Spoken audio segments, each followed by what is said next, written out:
you are Trump supporter, get in the box. We are only looking for some debates. If you are a child and you are in my request, you will be blocked. I see someone that's listed as Pokemon Master 123. I am positive you are a kid and you will be blocked. Get out of the box. We're actually looking for some debates. It's going to be a hell of a serious day. Guys, I just finished listening to what Donald Trump was saying, and apparently the United States of America just stole Venezuela. Yeah. Let's go. You stepped in the box. Now you're in the ring. Ain't no hugs here. You better take your best swing. Mike Hot, who wanna step in the flame? This ain't a debate, this a mind game. Facts like lies, get left in chain. One wrong word, get slapped out your name. This ain't TikTok T, this a war zone talk. No script, no filter, no safe walk. Bring stats and get scrambled like a glitch. I got fire in my mouth like I came from the pit. Yeah, step in if you dare. Truth hit hard like a punch in the air. Ain't no rules, no plan, no script. One wrong move, get cooked real quick. No cap, no shield. Better know your stuff or you get revealed. Step in, don't you wanna? Sparring with Santana. I don't care what you claim or your background. Good morning, beautiful people. Get clapped down. Whether you left or right or you don't even vote. If your logic is weak, I'll sink your boat. You talk slick, but you ain't got source. No. Just vibes, that ain't power, that's force. I'm the test, the trap, the trip, the call. You slip once, I'm snatching it all. Lego. Step in if you dare. Hit hard like a punch in the air. Ain't no rules, no plan, no script. One wrong move, get cooked real quick. No cap, no shield. Better know your stuff or you get revealed. Step in, don't you wanna? Sparring with Santana.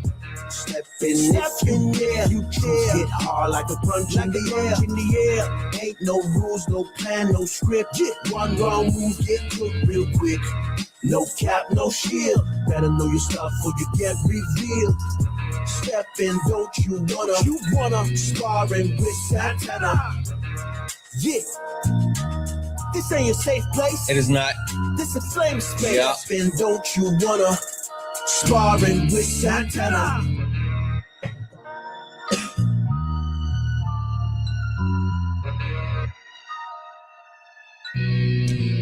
Guys, welcome in. This is Sparring with Santana, one-on-one debates with Trump supporters. If you are a Trump supporter, get in the box. If you're someone that supports Donald Jimothy Trump, get in the box because MAGA, you better get them damn war boots ready. MAGA, you guys claim that Donald Trump was the president of peace. You guys claim there were no new wars. You guys claim that Donald Trump was going to bring world peace. And in the dead of the night, Donald Trump, without notifying Congress, deploys the United States military into Venezuela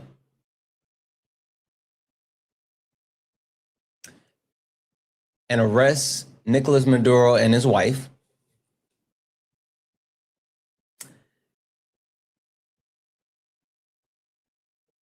And then he just finished giving a interesting press conference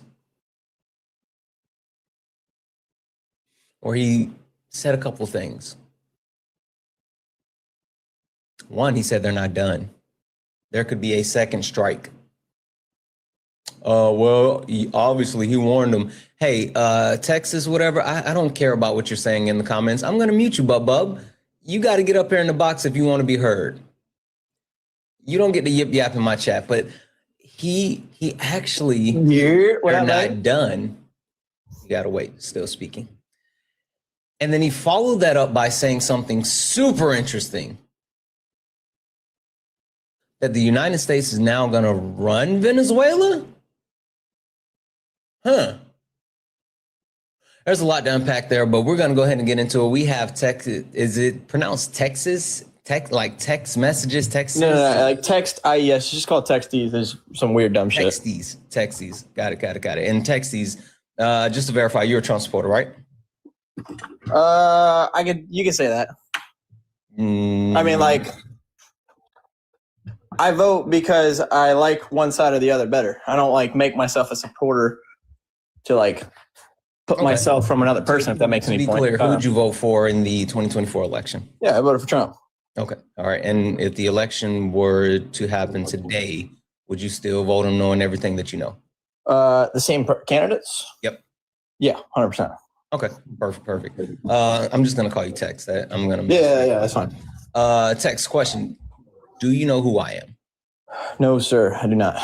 Okay. Perfect. Would you mind if I give you a quick introduction to not only who I am, but what this is? Go for it. Perfect. One moment. Ladies and gentlemen, welcome to the main event.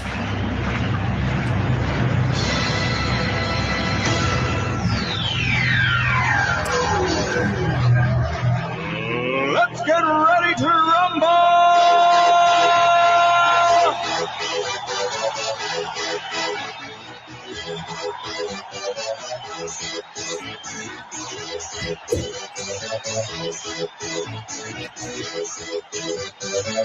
Y'all ready for this? Guys, welcome in. This is Sparring with Santana, one-on-one debates with Trump supporters. If you're a Trump supporter, get in the box.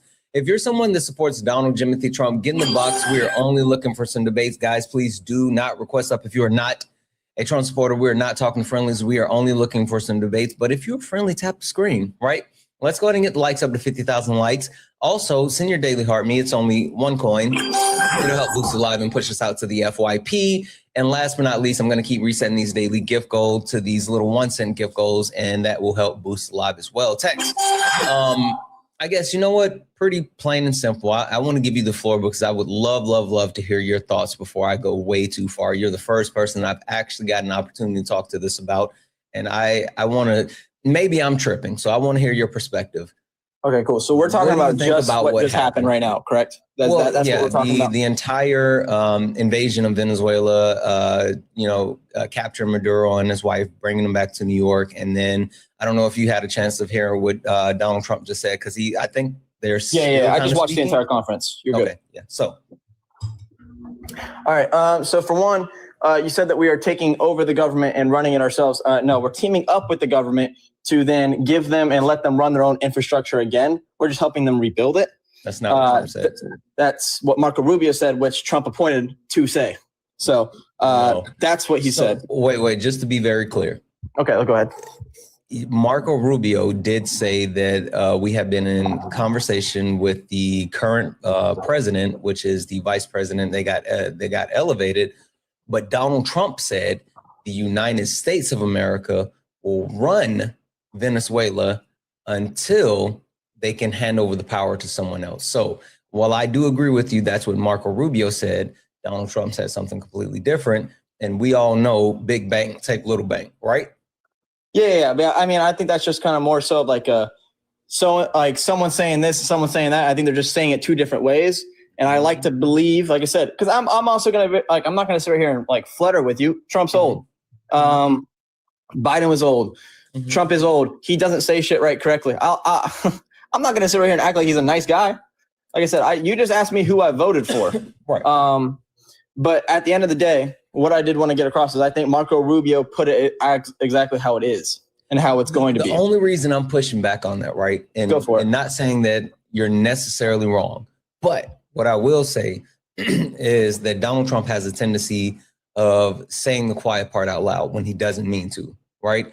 So Marco Rubio is absolutely a politician who is absolutely polished and knows the things to say and how to say them. And Donald Trump has a habit of just saying the shit out loud when you're not supposed to. So I can say, I'll leave it here. We're going to have heavy influence within Venezuela in one way or the other. I'll leave it at that. Yeah. 100%. Okay. And what, do you agree with that or don't agree with that? Absolutely not. Okay. And it's not in the sense do you think that we should have done, okay, not so much the strike or whatever, but do you think that we should have aided in any way to help Venezuela? Because do you know what was going on in Venezuela with Maduro? Yeah. I know a lot about what was happening in Venezuela, but even more so, like I think that whenever you talk about regime changes, it's a wild thing, right? And you can talk about the way the United States has destabilized multiple countries throughout our history, but even more so, this seems like I don't know if you know how most regime changes work. Normally, you don't just go in and grab like the top person. Yeah. I mean, that's right? like some shit out of a movie, right? Right. It's so fucking destabilizing. It's insane, but you know, but it's now what he was gonna do. This is the interesting part, because not only do you have like the vice president who has been escalated to power, you have like former government officials jockeying for power, and you also have criminal aspect trying to jockey for power as well. And now you have like China, Russia, Colombia. All of them are sitting back and they're saying, well, do we need to actually intervene and press on? So the way that it was done is kind of like unprecedented, and it's going to call, that's why I have the power vacuum up here, especially with the fact that now the US is saying that we're going to have like some type of influence. It's really weird how they went about it. Okay. So I don't think what you said about like the other countries thinking that they need to intervene being a thing. I don't think that that's actually going to be like a thing, because I'm pretty sure China, Colombia, and all those other countries will be on board, because Venezuela started holding oil and started not manufacturing oil that they were supposed to, that we built for them. Mm-hmm. Yes, we did build for them. Yes, we did. No, what I'm saying as far as withholding, that's not true. Actually, what's funny is a oil tanker, a Venezuela oil tanker, even when we had the embargo, left Venezuela, what was like about a week or so ago, and left directly from Venezuela, went right past the United States embargo and went to China to deliver oil. So that's not true at all. But even more so, yesterday, as this like an hour or so before this already happened, the Chinese government had like a special not convoy, but envoy, whatever, had a group of people there meeting with Maduro, and they were working out additional stuff like that. That's something that was super interesting as well, because those officials that were there from China, if they were caught in the crossfire, that could have been even worse. Okay, so do me a favor real quick. Go ahead and show everybody in the live where you got the source for that, because their manufacturer and that infrastructure of that gigantic oil company that we built for them, or not company, the grounds and oil factory that we built for them has been not running for the past 3 weeks. Sure, also, one of the other main things. No, stay right there. Okay, so I don't get started. Cool.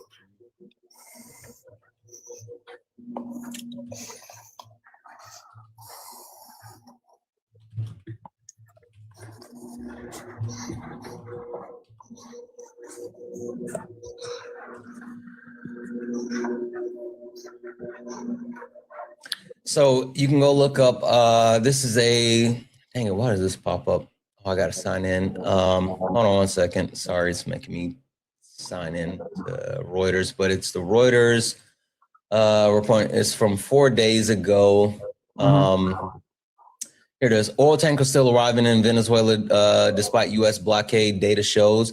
And this actually talks about the movement that has occurred from Venezuela in and out as far as the oil tankers going to different areas in different OPEC countries, and including, so they're saying that it's unclear. Hold on, 2 vessels approaching were part of fleet used by China and Venezuela. And they're unclear what they would do because it was China now. Oh, so they're basically saying they don't know if the reason why they allowed it to happen is because it was China, but it did happen. So the point being is allowed the actual oil tankers to move in and out of Venezuela because they were connected to China.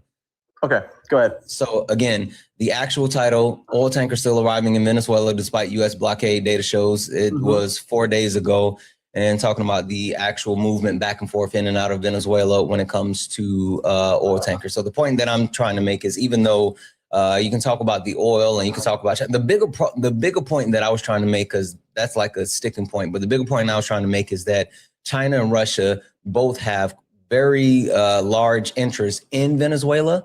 And the fact that now there's destabilization, there's a possibility that both countries will try to do things to stabilize Venezuela. Yeah, And cool. that's So the point of correct. what I Like I was saying. said, oil hasn't been made there in 3 weeks. Not been made, but drilled up. So that was my whole point. And basically what you just said literally just backed me up, by the way. Oil has not been drilled there in 3 weeks. The reason you didn't say drill. All I said is you said oil wasn't being sent out. You said China exactly. and Russia Oil wasn't being sent out or drilled. That's the same thing. Literally what I just said is that it has. What are you talking about? No. You said it was unclear, like you said. Unclear. No. Tankers can still go there. Tankers can still go to the ports there. Listen to what I'm saying. Cargo ships still go to the cargo ship ramps without for a the second, product Bob. being there. Just because you yell loud doesn't make you right. Listen to what I'm saying. I'm not yelling loud. Trust me. I'm sitting right here in my chair. Hey, Bob, stop. Listen. What I said is it's unclear if they allowed the movement because it was China. So my point being is that we got confirmed sources. Shushies. The point that I made. Now you're unmuting. Now you're muting me. That's a good boy. Yes, because you won't let me. A good boy. Hey, Tex, I don't know. This is weird shit that you're doing. I don't understand what you wrong. You're crashing out. Hey, prove you wrong. Hey, what the fuck just happened? Why are you crashing out? We were just talking. What the fuck is going on? The point that I was just making was that the oil tankers have continued to go in and out of Venezuela, even though the blockade has been in place. And I said they're unsure if they allowed the actual oil tanker to go in and out because it was China. But that's what I said. You were making the point that they 100% were still producing oil. And that was my point. When did I say they were still producing oil? When you went into this whole conversation, I said that they weren't producing oil anymore. Don't worry, and you were talking about China and Colombia, and you said that no, China's still getting their oil. I got something for you. I'm actually right now on YouTube, right? That's the great part of technology. I'm going to rewind this back, and I want you to hear what I said, because I in no point said your point was China and Russia have interest in this happening because they're not getting oil. I never said Russia. Never said Russia. Okay, don't worry about it. Let's just wait. We were talking about China, Colombia. Do me a favor, go back on mute, and I'm going to pull this up and play it. Gosh, such a good boy. I know. Listen, you're doing the weird thing, right? When you know that you fucked up, and so you won't stop. So let's just sit here quietly, and I'm going to play back what I'm going to play back what you said. Stop being weird. Hey, I don't know if you noticed this text, but if you look up at the top, it says crash out, you lose. You're crashing out and you're losing. Like a crash out is a concession. You not being able to stay on mute is a concession. Hey, Tex, if you can't stay on mute while I go back and play what you said, it's going to be a concession. I'm just going to kick you because there's no point of actually talking to you anymore if you're conceding. So if you can't, you can run. That's fine. There's no point. No point. I don't know. Anywho, you know what's funny? Before I started live, I looked over at the YouTube, and someone on YouTube said, MAGA's going to be fucking insane today. They're unhinged. Holy shit. Holy shit. What'd you say? Play it back, host is triggered? Sure. Hey, Dark and Mysterious, guess what? I'm going to go ahead and mute you. And you don't even get to come up here because you're disingenuous as fuck. Like, what the fuck are we doing? Oh, wait, what is this? Oh. Santana Dane live battle. Okay, hey, I'm blocking you. Do not do that. If you don't get in the request. I don't like trolls. Don't like kids. If you are not a Trump supporter, get out of the box. Period. I have no interest in that. No interest in that. What I do have an interest in, though, is debates. That being said, if you are a Trump supporter, get in the box. If you're someone that supports Donald Jimothy Trump, get in the box. We are only looking for some debates. Holy shit. I thought it was, too. I was, flipping through here quickly. Anyway, only request up if you're a Trump supporter. We're only looking for some debates. Please do not request up if you are not a Trump supporter. We are only looking for some debates. Cleveland, are you a Trump supporter? Yes. Okay. You sound kind of far. I don't know if you have something covering your mic or. Can you hear me? Say it again. Can you hear me now? Can you hear me now? It's either really low or something's covering your mic. Can you hear me now? I mean, we can hear Hello? you. You sound like really low. Do you have your phone in a case? No, I'm holding my phone in front of my face. Okay. Can you turn the volume up on the side of your phone?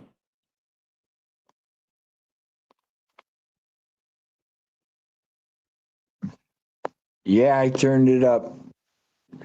Okay. We'll work with it. Cleveland, you are a Trump supporter, right? Yes. Okay. Cleveland, how do you feel about the fact that Donald Trump is actively basically saying that we're confiscating the whole country after the invasion of Venezuela, the arrest of Maduro and his wife, and now Donald Trump saying that he plans on implementing the oil companies and also running Venezuela? How do you feel about that? I'm excited. Really? Why so? Have you ever had a child on drugs? Do you know any children? 1 second here. Hey, just FYI, Cleveland, due to TikTok friendly language, you have to be careful what you say. So you can call it D-Rugs or you can spell it out. So make sure you're careful with that. And if you're going to say a name, don't actually say the name. So if you want to talk about the F drug or the M drug, make sure you say it like that. Okay. Because if you say the actual name, I'll have to drop you. Okay. I got you. All right. Perfect. Go ahead. I'm glad they apprehended this drug dealer. The amount of drugs that come out of Venezuela, it's unbelievable. So I think it's fantastic that they caught this guy and they got him in their presence. They got him. And I don't care about the oil or anything else. I am so happy that he caught the kingpin, the dictator. Well, see, you know what's interesting about that one, Cleveland? Because I would normally be with you, but the issue is that when it comes to Venezuela and any type of quote unquote D-Rugs, the Donald Trump first tried to perpetuate the myth that the F drug was what was coming out of Venezuela, which is not true. Venezuela doesn't produce F drug. It also doesn't get distributed from there. And so he was originally saying there's like weapons of mass destruction, and he declared it and blah, blah, blah, blah, blah. Right. And he had to come up off of that once people started to actually present the evidence that Venezuela is not the area where the F drug is sent from. And so Donald Trump finally shifted the goalposts and actually admitted to what it was. So you just said that you don't care about the oil, but Donald Trump has been openly and adamantly talking about the oil, so much so that I don't know if you saw his press conference, right before I started my live, but Donald Trump talked about the oil specifically, right? That was one of the biggest things that he talked about. He did talk about like the regime change, how they gave them opportunities, blah, blah, blah, blah, blah. But he had a heavy focus on the oil and what they wanted to do with the oil. Well, I'm just saying, I don't care what kind of rugs they were selling. I'm glad they got that guy, and have a nice day. Wait, are you leaving Cleveland? Well, unless you want me to talk about Kamala Harris. Wait, did you? I thought we were still talking. Was that? That's not how conversation goes. I'm glad there's no more. I'm glad he did. Okay, something. but there's still more to it. So let's hold on. Let's see if we can get this back on the road. Do you support the way that Donald Trump is going about doing things? Yes. Okay. Even though he didn't notify Congress and he made the decision to go in, and now he's saying that there's a possibility that we'll be going back for a second strike. I trust Donald Trump. You guys can come up with all the excuses you want, Mm-hmm. and Why do you trust Donald Trump? what's that? Why do you trust Donald Trump? Because he took one of the biggest rug lords out. Okay. That is huge. And if you guys want to ignore that, if you guys want to talk about the oil and everything else, God bless you. Wait, but see, this is the problem. You're saying if we want to talk about that, Cleveland, that's what Donald Trump keeps talking about. Should we ignore it if Donald Trump keeps talking about the oil? Because, well, Cleveland, I hear what you're saying, but Donald Trump is not saying what you're saying. Donald Trump isn't talking about, the D-rugs anymore because he realized that, people understood what was happening. And so his entire focus has been on the oil. Someone in the chat just made a great point. Donald Trump just actually pardoned one of the biggest D-rug traffickers in the history of the world. So, I don't think that's a thing for him, but he is heavily focused on this oil. So should we ignore the fact that Trump keeps talking about the oil?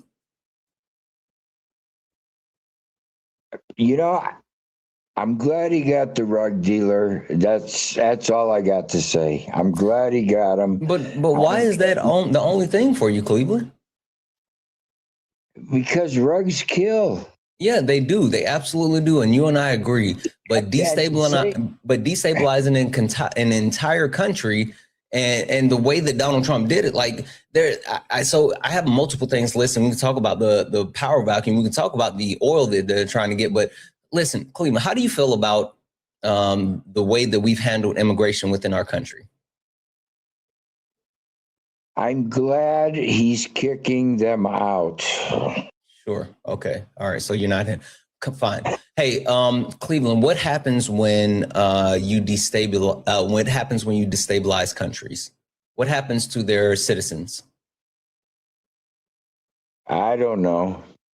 Their citizens flee the country because the country starts to become either war torn or it gets to a situation where other bad characters are taking over the country, and so people leave the country to try to find a better life. What do you think is going to happen when the people start to flee Venezuela? Where do you think they're going? I heard they're celebrating and dancing in the streets because this guy's been nabbed by Donald Trump. That's what I hear. That's what I saw. Where'd you hear that? Did you hear that on Fox News? I was on TikTok on the internet, and they said people are dancing in the streets. Where Cleveland? Specifically where? I'm really finished talking to you, and I wish you the best of luck. But Cleveland, are you finished because you know that you're kind of full of it? No, I know that you're full of it. How am I full of it, Cleveland? Because you've come up here and the only thing that you said is he grabbed a D-rug kingpin, but at the same time, I don't want to talk about oil, but Donald Trump, he wants to talk about the oil, and Donald Trump also just pardoned a D-rug kingpin. I would run to Cleveland. Yeah, I would run to. W's in the chat for Kiki. Hey, Kiki. I love you more, Kiki. Kiki said, I'm here if you want to talk about the oil. Thank you so much for the 5, Kiki. You're fucking amazing. W's in the chat for Brandy for the $5 donation saying, my heart is heavy today. I'm sure I'll never get the legitimate casualty numbers from the administration, but my heart breaks for the casualties and strikes of their families. Let's be real. This is over some damn oil. People are unalive, so the rich can get richer. It's absolutely about it. He keeps talking about it. W's in the chat for Kel for the $1 donation saying he doesn't want to hear that it's no D-rugs. And then Kel follow up with another $1 saying MAGA only likes to go with their racist narratives. Exactly. Like they're they're focused and locked in on the BS that they're being sold. And I guess it's easy when you actually are willing to just accept certain things, right? And I think that's what it is. But we'll see. Anyway, guys, only request up if you are a Trump supporter. We are only looking for some debates. Please do not request up if you're not a Trump supporter. We're not talking to friendlies. And W's in the chat for the donos, guys. If anyone else would like to support the live, you can do so. Cash App, PayPal, Venmo. Pay links in the link tree in the bio. Santana speaks for you. Santana speaks for you is the best way to support the live. Everything's accepted. Anything's appreciated. Over on the YouTube, you can send a super chat, and I will read that out. Cinto, are you a Trump supporter? Oh, shit, my bad. Yeah, hi. Are you a Trump supporter? No, my bad, bro. All right, no worries. I'll drop you down. As only request up if you are a Trump supporter. We are only looking for some debates. Only looking for some debates.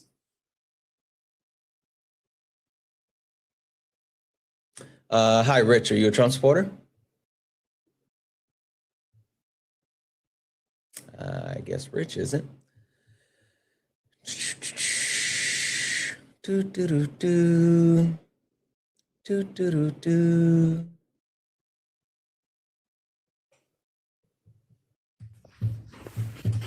Hi, David. Are you a Trump supporter? I mean, Santana, bro. Listen, bro. You saying Hi, someone's David, running from you? Supporter? You saying someone's running from David, you is are actually you a Trump supporter? diabolical, man. Yes, I am. 100%. Okay. All right. Hey, perfect. Santana, who won the Nobel Peace Prize? I don't know, David. You don't even know, buddy. That's how low IQ you are. Yeah, I'm super low IQ.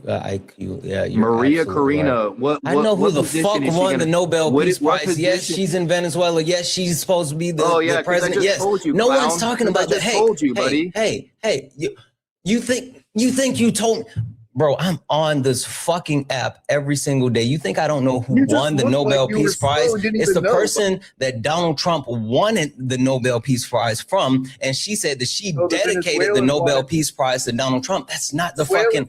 Hey, lock in, bub. Lock in, bub. Lock in, bub.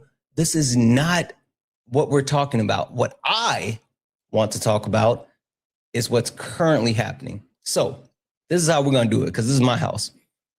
David, how do you feel about Donald Trump destabilizing Venezuela, and even more so putting a heavy focus on the oil? Bro, the country's already destabilized. What the fuck are you talking about? What are you talking about, guy? Hey, Santana, it only took us 4 helicopters to go in there, 3 hours to capture the clown, dude. Donald Trump did this with his eyes closed, guy. And then you don't even want to talk about Maria Corina. She won the Nobel Peace Prize. She's going to take over the country. Hey, Santana, you know those people in Venezuela are happy right now, right? But you're the only one that's mad, guy. You live in America and you sit your fat ass in that chair, bro. You got on Ozempic and lost 200 pounds and think you're tough shit, guy. You're a loser, dude. You're a punk loser who talks shit all day. You seem really emotional right now, Bubba. Hat capping, bro. Take your hat off, you bum loser. I bet you're bald. Why are you so emotional? What, David? Who hurt you? Better yet, David, what did I do to hurt you? Hurt me, buddy. I did. It seems like, David, you're talking coming about. It's okay. You're talking about running. I know away, what you bro. need. I know what you need. I know what you need. I know what you need. You need a therapy session, and I got you, David. It's okay. It's okay. It's okay. David, so I want to know, where did the bad person touch you? Why are you so angry? Who left you? How many hugs did you not get, David? Which black person took the girl that you wanted? David, what's the problem? It's okay, David. You're 400. David, you are enough. David, you are enough. You deserve good things, David. You don't have to be so sad. David, you don't have to be angry. It's okay. David, white men are not being replaced. You don't have to cry anymore. It's okay to see therapists. It's okay to talk about your feelings. It's okay to be a good person, David. You don't have to be a crash out on the internet. It's okay, Bubba. David, let's talk about the fifis in your tum-tum, because you have really big feelings. You came in hot and heavy, and I don't understand it. Bro. I know. You Clipping should. it. You should absolutely clip this because Look at you my came page. up here and you embarrassed my- yourself. You don't know how to have a conversation. You don't know how to be a good person. You're being a weirdo on the internet, David. Why? Santana, we're taking the oil too, bud. I know, exactly. Yeah. I don't even want to talk about Venezuela anymore, David. I want to address David, I want to address your actual emotional intelligence, David. I want to talk about why, David, I want to talk about why you're such a crash out on the internet. Why did you come in here crying in front of thousands of people? Why did you come in? Shh. Answer the question, David. What made you so mad? What did I do to you? Why did I make you so mad? Why do you feel inferior, David? Can I answer? Yes, tell me why you feel inferior stop to muting me. me, bro. Actually, Stop you know muting what? me, okay? No, thank you, David. Have a nice day. Go find somewhere to cry in your safe space. It's okay. It's okay. Listen, I don't know what I did to make you feel inferior, but I guess I'll just keep doing it.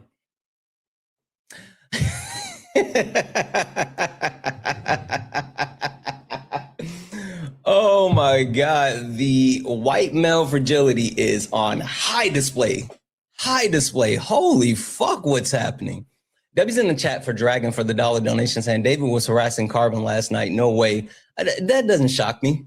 It doesn't shock me. Debbie's in the chat for Kelly, who sent a $5 saying, please kick this David guy.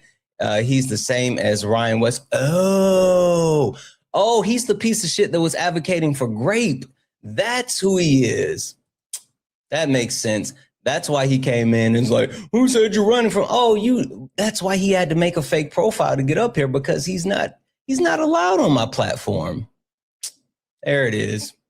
Debbie's in the chat for Betty for the $2 Canadian to say David is ready to cry. He came in ready to crash in. It's wild. I don't get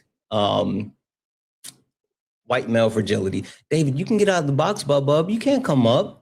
It's okay. I know who you are now. And no, you don't get to come up. No, thank you. No, thank you. You lost. Hi, are you a Trump supporter? No, I'm sorry. I was tapping. Oh, no worries. I'll drop you down. Thank you. Thank you. Let's see here. David, I'm going to help you out as well, though, David, because no one wants to hear you crying in the comments. It's actually kind of embarrassing. I don't want you crying in the comments, David. So I'm just going to go ahead and do that. There's no reason for you to sit in my comments and cry. My comments are not your therapy session. I tried to give you a therapy session up here, but you wouldn't take advantage of it. You just wanted to continue to crash out. So now you actually have to go find a professional to pay to be your therapist. I was going to help you out. Like literally, I was going to help you through your emotions and your feelings. But guess I can't do it. Oh, Mikey, guess what, Mikey? I'm going to mute you as well, bub. Listen, again, MAGA, I think I need to, I don't think I've said this yet. Mikey, I'm sending you a request. I think I need to make this perfectly clear. MAGA, my chat is not your safe space. You are not safe here. You don't get to come here and cry in my comments. No one gives a shit about you crying in my comments. It doesn't work that way. Get in the box. Also, crash out, you lose. Crash out, you lose. That's the theme of 2026. I refuse to deal with crash outs. You guys can't be normal people. You guys can't be adults. You have to crash out every time you come. That has to be fucking exhausting that you guys crash out every time you get on the internet. Every time you get on your phone, you're crashing the fuck out. That's not exhausting. What are we doing? That's weird. Anyway, Trump supporters, get in the box. Except David. David, you can get out the box. You're not coming back up.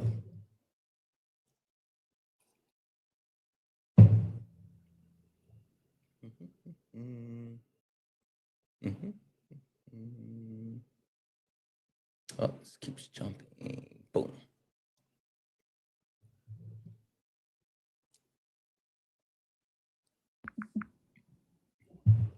Hi, are you a Trump supporter? Thank you for the cake. Are you a Trump supporter?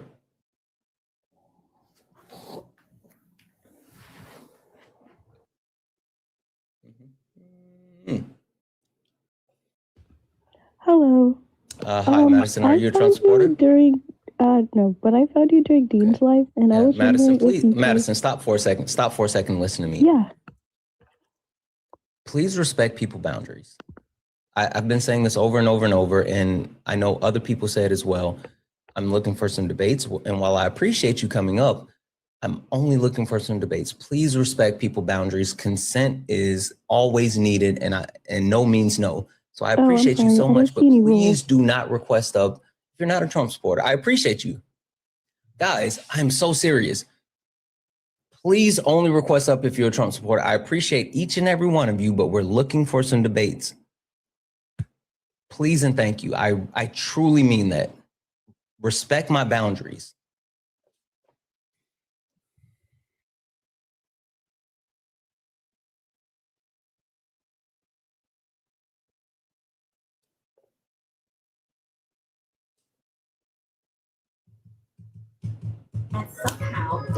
Hi, William, are you a Trump supporter? William? That's the best part. Get everything you need for the holidays at Chavez.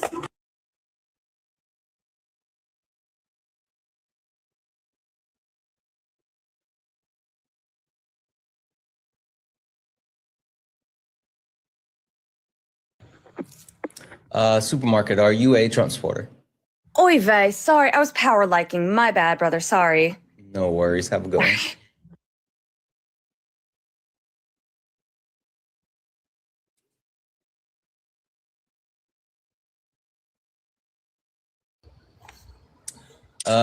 Redmond, are you a Trump supporter?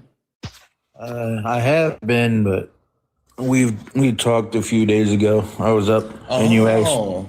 Yeah. I remember. You asked me to look up plutocracy, and I did, and I actually agree with you. And the reason why I came up was because I wanted to.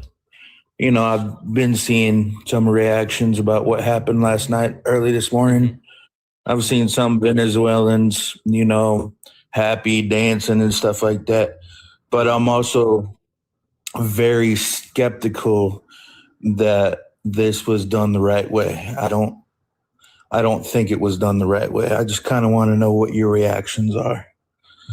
Yeah, no. And well, one, I appreciate you for looking that up. I'm glad that you have a more of an understanding of that now. And I will answer your question, but I'm going to go ahead and drop you down because I'm looking for some debates at this time. But I will say, I don't support what has been happening overall in Venezuela, but I think there is a bigger game at play. And even more so, the way that we went about the destabilization, I think it's super dangerous. I think it's something that leads to the reason why I have the first thing up here, the power vacuum, is it's going to create a dynamic where even worse people could possibly step in, or even more so, you could see other countries bolstering themselves with the occupation of Venezuela. But now it seems like the United States plans on occupying Venezuela. So it's a whole thing, super interesting, but we'll learn more. Anyway, Redman, thank you for coming up. I really appreciate you. Well, thank you for what you do. Absolutely. Have a good one. Guys, only request up if you are a Trump supporter. We are only looking for some debates. Please do not request up if you are not a Trump supporter. We are not talking to friendlies. We are only looking for some debates. And the reason why we're looking for some debates is because you said we're taking over. Yeah. No, Donald Trump is openly admitting that we're going to occupy Venezuela. And that's the interesting point of all of this to me. I don't understand how anyone can get behind the United States of America going into another country and now occupying the country. And for anyone to sit here and try to say that it's not about the oil, Donald Trump has been very openly speaking about how it's about the oil. But they're also talking about, I don't know if you guys have saw this, but they are still, so Venezuela's military is starting to position themselves as well. And so there's possible additional conflict. And I think the thing that got me, right, is Mike,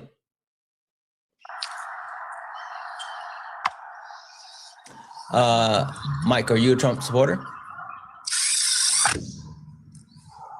Mike, are you a Trump supporter? Drop you down. The thing that got me is that that isn't Venezuela. The thing that got me is that they're currently positioning additional military forces from Venezuela to possibly combat military forces from the U.S. And they actually put boots on the ground in Venezuela. I know a lot of people may be too young to actually remember, and which, like, it wasn't that long ago, but what happened in Iraq and Afghanistan? Like, we've seen this before. We've literally seen this before.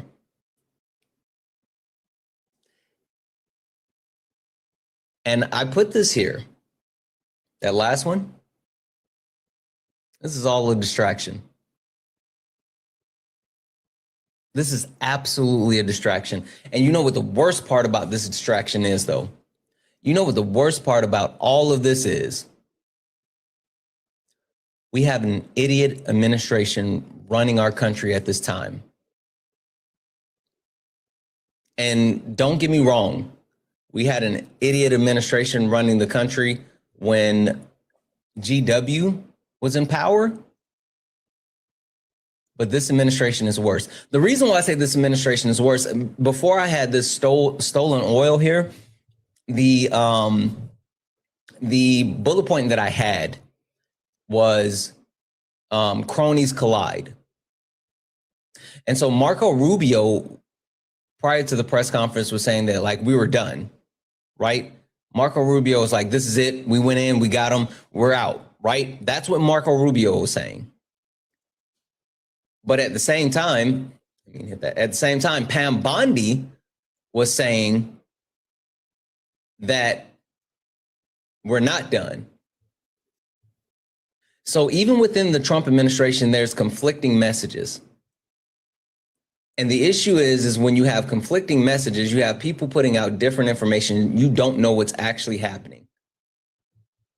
You don't actually know what direction everything's going in. And that's a problem.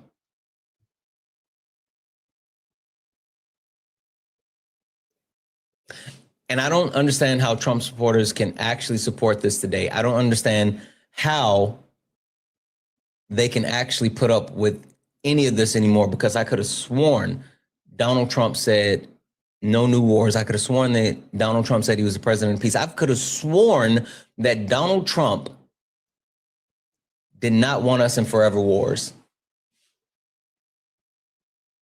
But this is just another step for another forever war. And not just in the sense of like Venezuela, right? I don't think it's something that's going to be like, oh, we're in Venezuela forever, fighting forever, but don't get it twisted. Colombia, the president of Colombia, after this happened, went on record and said, I'm not scared of Trump. I'm not worried about Trump, and I'm not worried about my position within my government, and I'm not worried about the United States coming for us.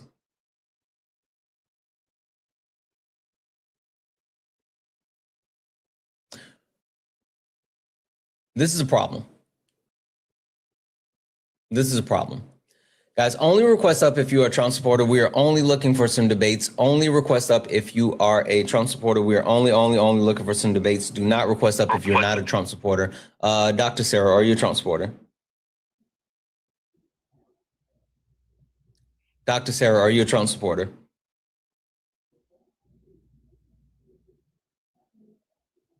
All right, I'm going to drop you down.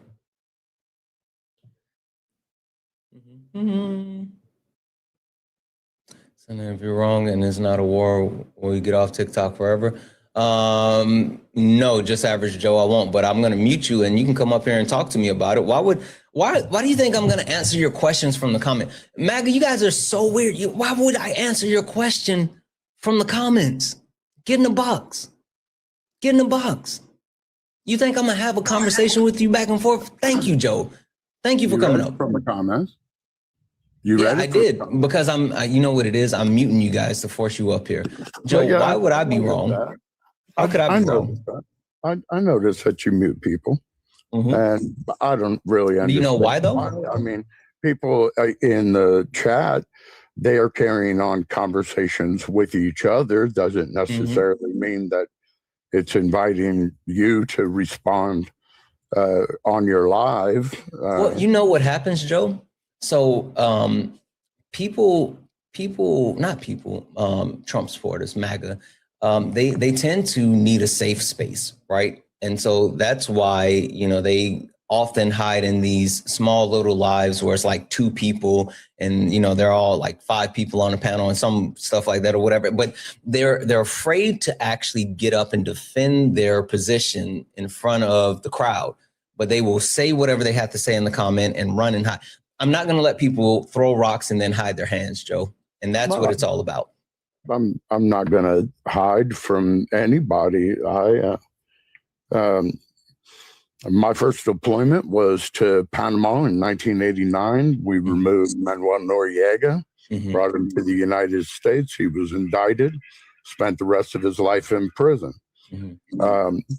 This Venezuelan thing, although I am not privy to the communication between Washington, D.C. and the powers that were in Venezuela, I'm sure that there was a communication of stop sending the boats and we'll stop hitting the boats. And that's not true. After, I don't know that, and you really don't know that either. Well, no, I do, because literally Donald Trump has been openly admitting that he wanted a regime change. And specifically, the reason why he wanted a regime change is because he wanted access to the oil. And he said both of those things openly out loud, and even more so, Maduro, which I don't get it twisted, Maduro should have been out of power already, but Maduro has openly been talking about all of the things that they were willing to concede in order to ensure that there was no type of military action that occurred in Venezuela, including giving the United States controlling interests within like all the rare earth minerals, gold, oil, things like that, and also completing. You there?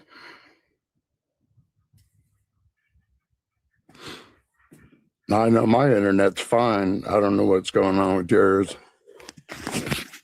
What are you talking about? No, you're not frozen. Imagine you can hear me. Oh, yeah. Hold on.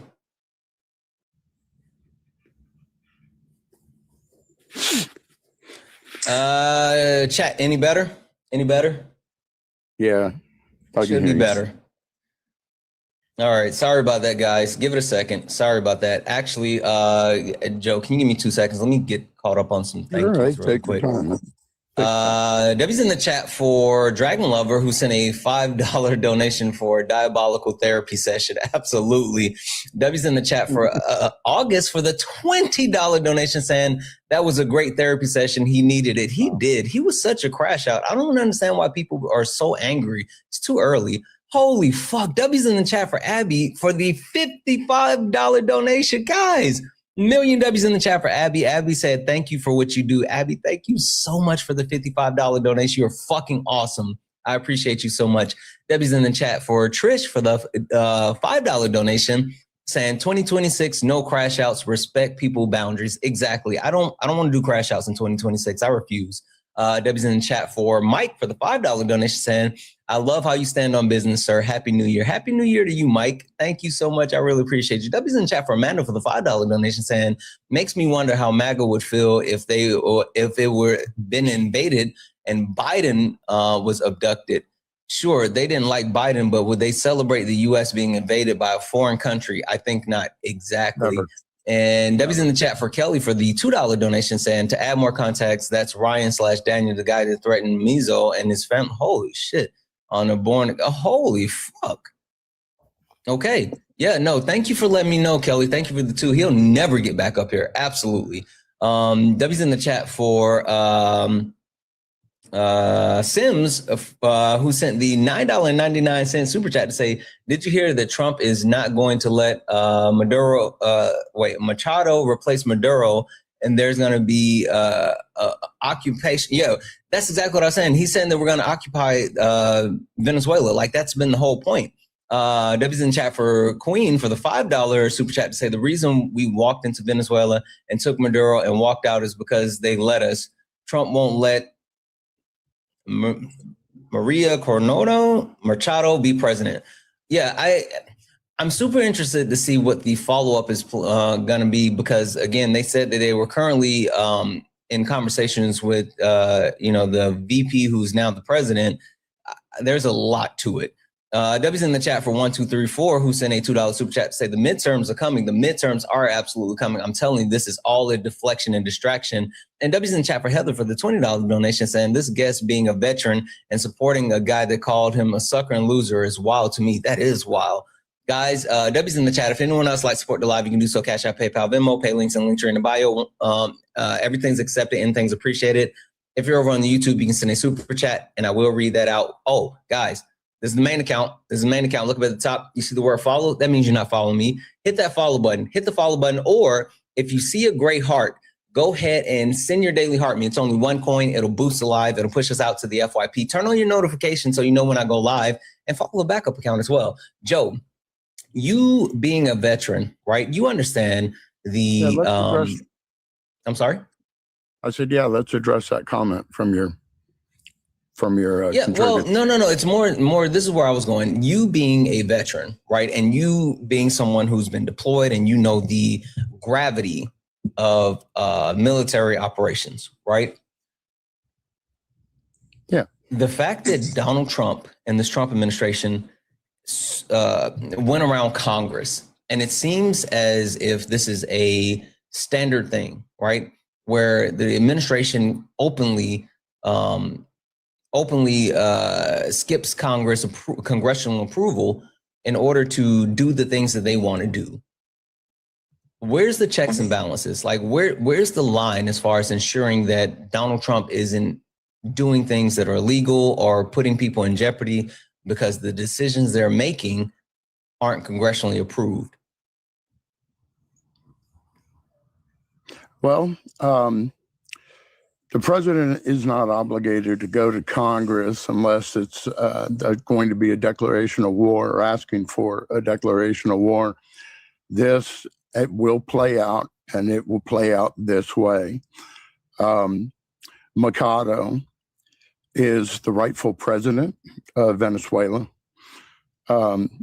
Yes, we are making a deal with Venezuela now that we will be reimbursed in terms of oil or whatever elements they pull out of their ground.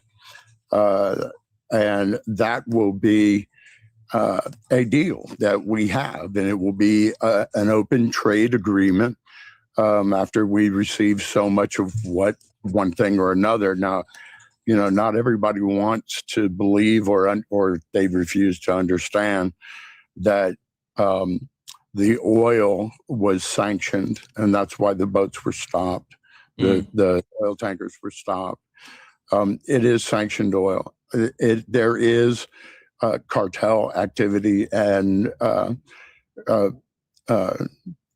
the president was under the influence of the cartel to either participate or look the other way, whichever it comes out to be. I'm interested to see, excuse me, how it turns out in trial.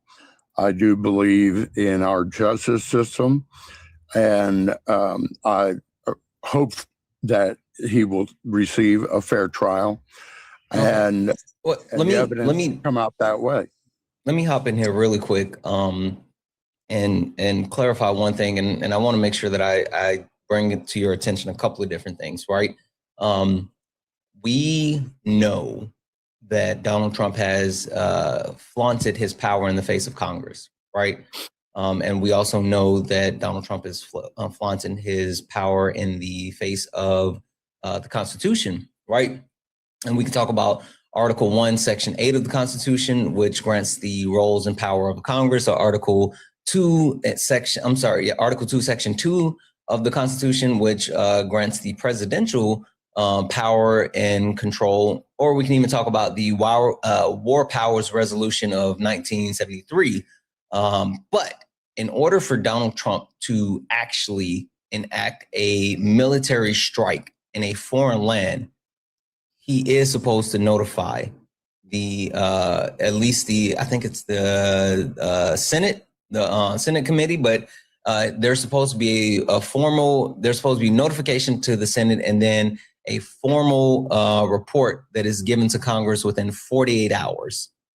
So Donald Trump didn't do that, or at least he still has time to submit the formal we're portion. under the 24-hour mark, right, for the formal portion, but the prior notification, he didn't fulfill the need for the prior notification, and he's not supposed to be able to unilaterally make the decision in order to strike any foreign power. And at the very least, he should have notified the Gang of Eight. So again, my point being is this administration taking actions, especially when it comes in other countries, without notifying Congress. You don't have a problem with that. Well, Santana, I'm going to have to say it like this. Whether or not I have a problem with it, that's really irrelevant, because we go places that some of us have never heard of and do things that you will never hear of. And it is done as a matter of national security. Those things happen. I'm sure you know that, right? You know that the American people are oblivious to a lot of operations that go on using our military, decisions made by our president. This president and many presidents before him have done those same things. Obama did it. I don't know about Biden. I don't know. I didn't see anything that raised my suspicions that there was anything going on, whether it were secret operations or not. So I can't say anything about Biden, but, you know, I mean, from Kennedy to LBJ to Nixon to Carter to Reagan to, you know, so on and so forth, all the way up the line. We've done these things. Right, but when we've done these things in the past, you know for a fact that like these actual issues have created additional issues, right? It creates the precedents for forever wars, and specifically, it happens when we use it under the justification of either spreading democracy or helping or weapons of mass destruction, and literally we know what it's about. Like, Joe, we can sit here and pretend as if, you know, Donald Trump and this administration is looking to, get Maduro out of power because, you know, he's a tyrant and he's a dictator and all this other stuff. There's plenty of dictators around the country. Hell, Donald Trump actually met with a dictator a couple of months ago in Alaska, sat down and hung out with them, right? He speaks highly of multiple dictators. So it's not the issue of, oh, this is just like a situation where we're trying to make the world better. Donald Trump is openly admitting that it's about the oil, right? And like, yeah. That's the one thing that I feel like most Trump supporters are pretending that they don't see or they don't hear, that he's openly saying it's about the oil. Like he's using military members, your battle buddies, your brothers in arms, and saying like, hey, we want this oil, so I'm going to put their lives in jeopardy just so we can get the oil. Well,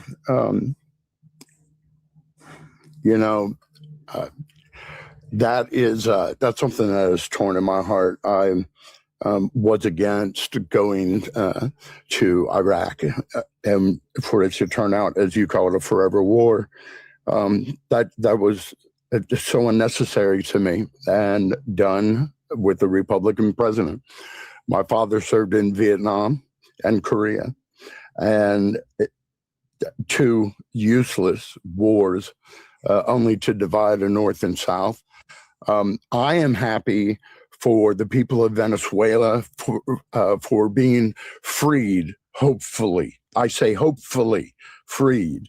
And I would be abundantly excited. In fact, I would re-up for a mission if I could go into North Korea and help liberate North Korea.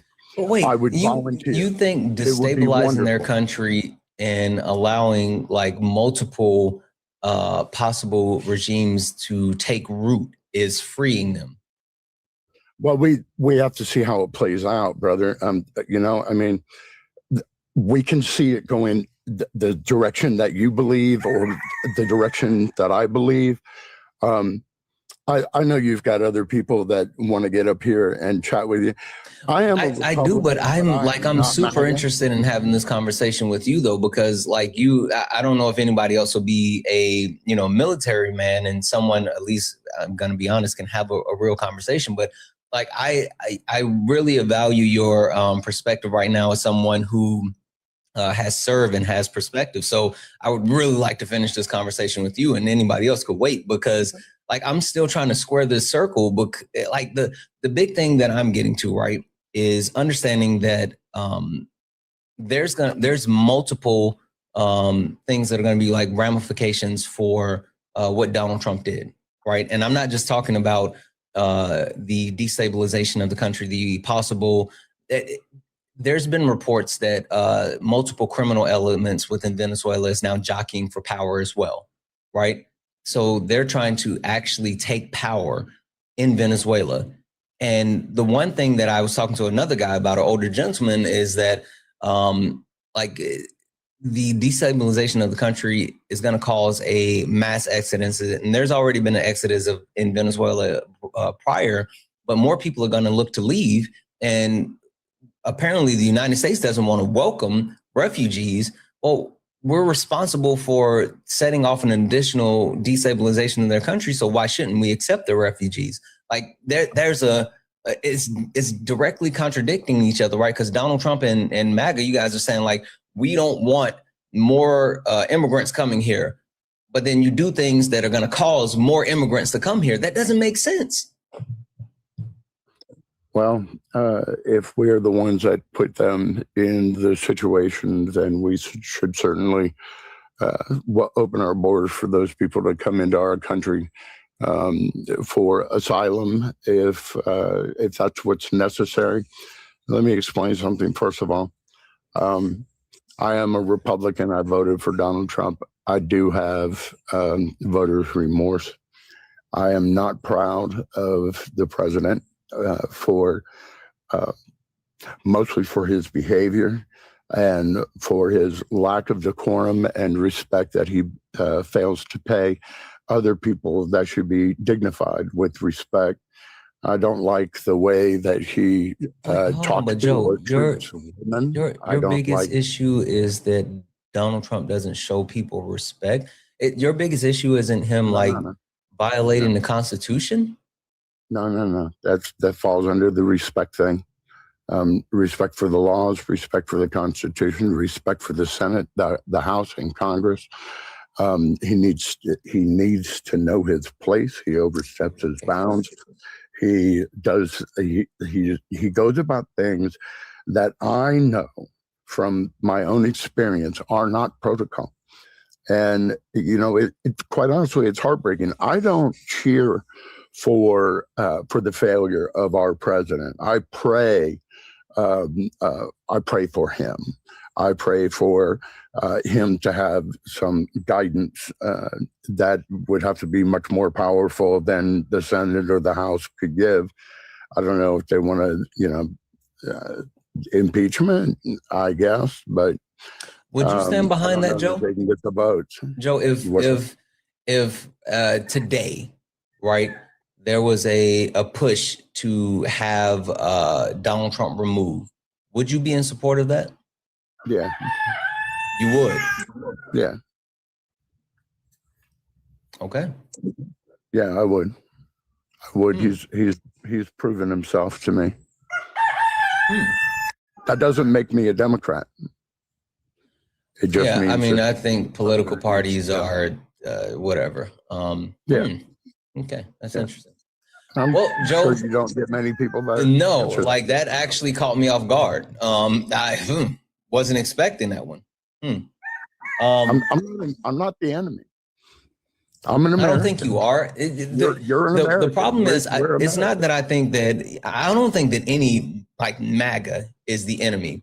What I do think, though, is that people that currently support Trump, most of them lack accountability. Most of them lack the ability to say, like, hey, this is wrong, right? Most of them look to defend the things that are being done instead of actually, holding Trump feet to the fire and saying, like, hey, you said that you were going to be the president of peace, but yet we're starting more wars, and they have the inability to do that. So, that's the problem that I have, because I don't worship politicians. Yeah, Santana, if I'd answered that question any other way, I would look like a fool, wouldn't I? You would look like every other MAGA or Trump supporter that I've spoken with. You actually set yourself aside with that one, because, again, I didn't expect that answer. I'm being completely honest.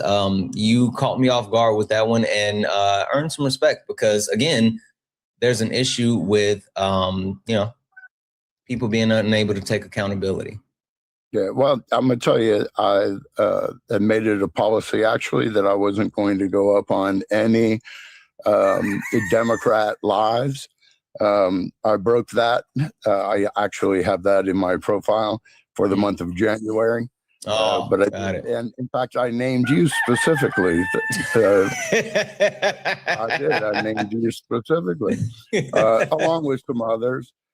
So I violated my own vow to do that, and only because you invited me up and muted me in the audience. Yeah. But let me fix that, Joe. I got you. I'm not a coward, and I know that you're not either, man. You are a fierce individual, force to be reckoned with. Yeah, I appreciate you, Joe, and even more so, I appreciate the transparency and accountability, and I think that's the point of where we need to be, right? I mean, we don't have to agree on everything, but I do think there's a need for us to agree on what's right for the country and American people as a whole. And I think if we can do that, then we can figure things out from there. So anyway, we've got to come up with some unity. We have got to figure out how to unite, how to be one, how to just, Joe and his ducky. Yeah, I'm the one with the duck. So I appreciate you having me up here, Sam. Thank you, Joe. I appreciate you. Have a good one. Wasn't expecting that one, chat. It's not often where I get caught flat-footed, and that one caught me flat-footed. So maybe there's hope.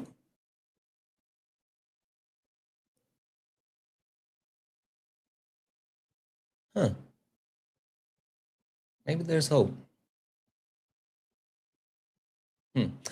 Only request up if you are a Trump supporter. We're only looking for some debate. Only request up if you are a Trump supporter. We're only looking for some debates. Please do not request up if you are not a Trump supporter. We are only looking for some debates. With that being said, if you're friendly, tap the screen, share the live. W's in the chat for Jaylene. Hey, Jaylene, who sent a $10 donation saying, grateful to have found your platform. I'm learning so much from you, and I appreciate all the knowledge you share. I appreciate you so much more. Fucking awesome. Thank you so much. Massive fucking W's in the chat for Candace. Candace sent a $20 donation, and Candace said, you, Parker, and Dean are my favorites. Thank you so much. I really, really appreciate you. W's in the chat for Candace. Hi, Savannah. Are you a Trump supporter? Savannah, are you a Trump supporter? Oh, I'm so sorry. I did not mean to. All right, no worries. I'll drop you down. Debbie's in the chat for Adam for the $5 donation saying, thank you for fighting a good fight. Please stop never putting these MAGA bootlickers in their place. Listen, sometimes you got to squabble up And you know, I gotta teach a man how to swabble. Let's see here.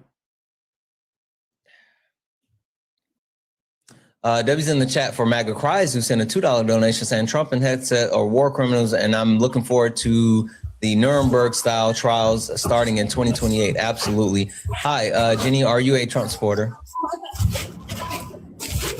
Jenny, are you a Trump supporter? It's like Jenny's grocery shopping. Jenny, pick me up a pack of Cools and a tall boy. Debbie's in the chat for I don't know if this person's gonna load. Debbie's in the chat for MAGA Cries for the additional two to say, Joe, voter regret does not excuse you from helping put this country in the hands of a dictator. You know what? That's true. That's true. But it's a step. It's a step, and hopefully like accountability and like making sure that things occur the right way is what happens next. Debbie's in the chat for the Tory experience, who sent a $2 super chat to say, I hope America gets liberated from Trump. Same here. Hi, Naz, are you a Trump supporter? Yeah, bro. Okay, perfect. Give me 1 second. Sorry. Debbie's in the chat for the Tory experience. Guys, if anyone else would like to support the live, you can do so. Cash App, PayPal, Venmo. All the pay links and link tree in the bio. Santana Speaks for You. Santana Speaks for You is the best way to support the live. Everything's accepted and things appreciated. If you're over on the YouTube, you can send a super chat and I will read that out. Chat, keep tapping the screen. Let's get the likes up to 300,000 likes. Can we knock out the donuts? It's the daily gift goal. Please knock out the donuts. And last but not least, hit that follow button. If you see the word follow at the top, you're not following me, hit that follow button. Nas. So you are a Trump supporter and Donald Trump just invaded another country, stole the president, and saying that now we're going to occupy the country and take the oil. How do you feel about that? Well, I just want to know. That's a lot, right? Do you think their president was a good person? No, I don't think a lot of people are good people. I don't think, you know what? If I'm going to keep it a buck with you, I think in order to be in politics and stay in politics, I think that you can't be that great of a person in some way, shape, or form. I just my personal perspective.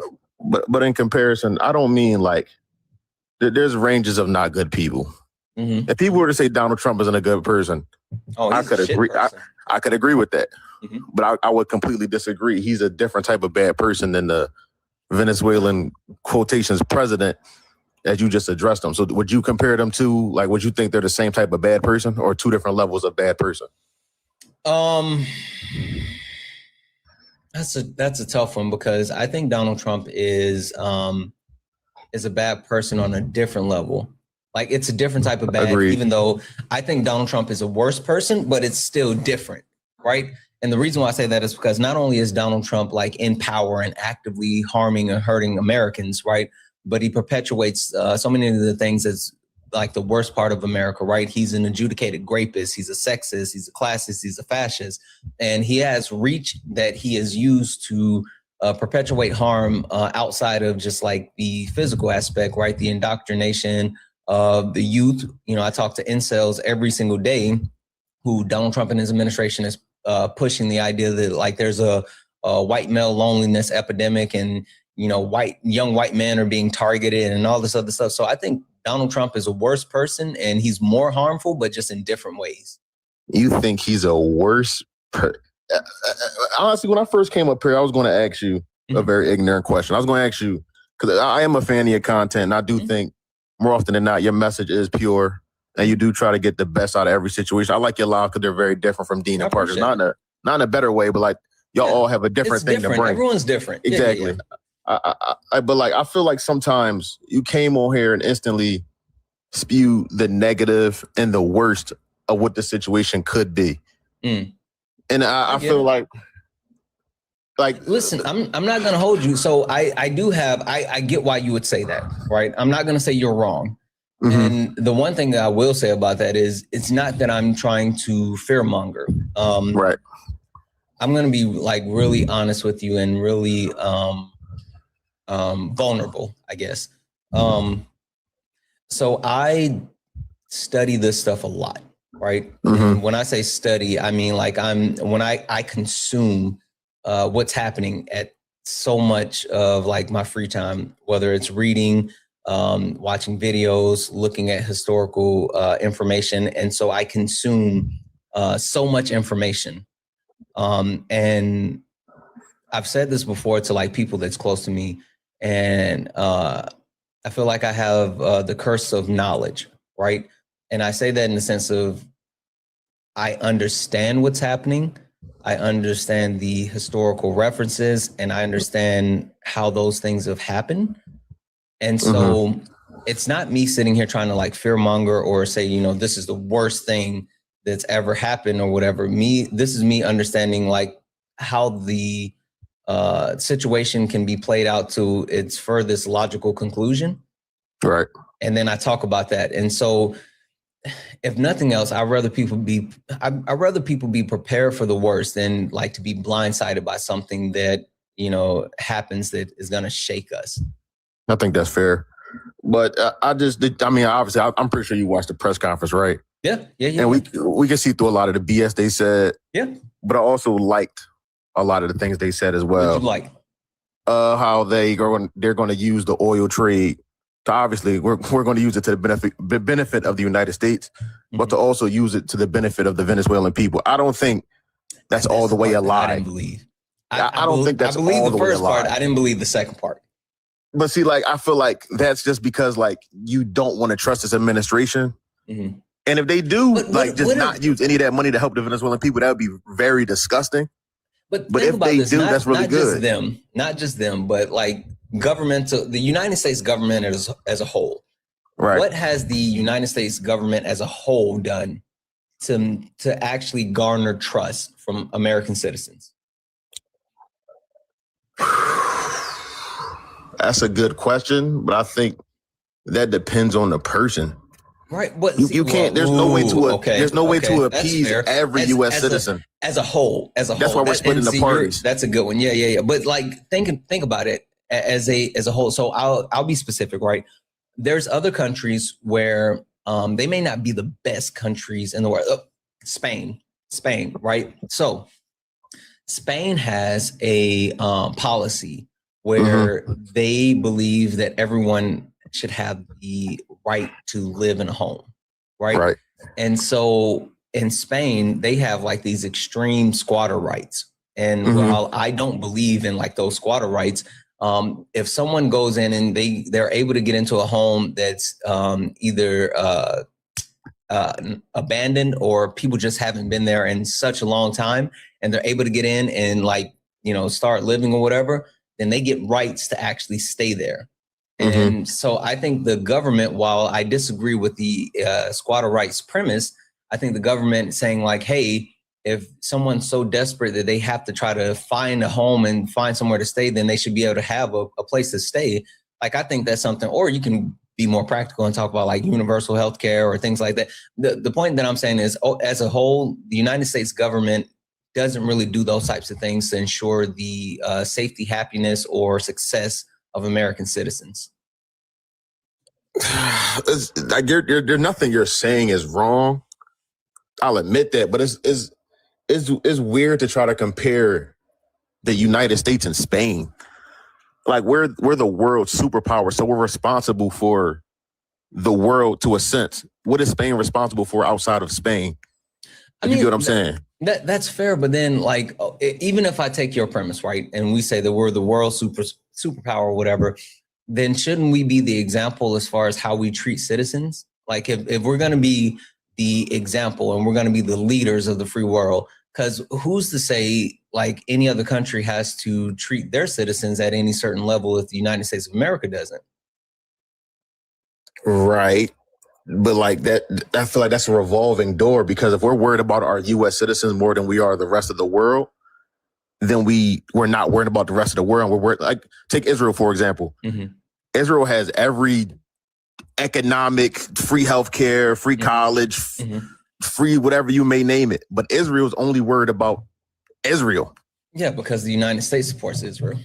Exactly. And we don't got to get it. We don't got to get into why, but we know Israel only has to worry about Israel. The United States isn't in a position where they can only worry about the United States. And that may be our fault. It is our fault, but I disagree. We can definitely walk and chew gum at the same time, right?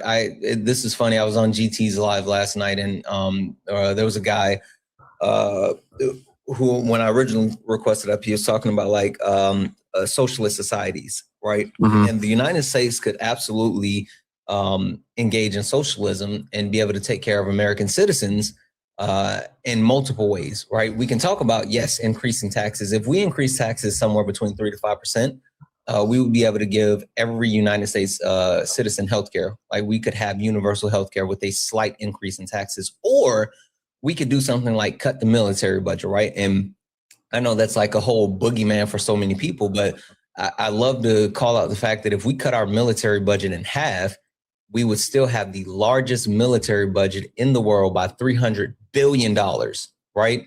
And that would give us the opportunity to provide healthcare, college, like food assistance, all of these things. So like we have the resources to do it. It's just that they rather pump it into the pockets of the politicians and the pockets of like warmongers and the billionaires versus, taking care of everyday people. Absolutely.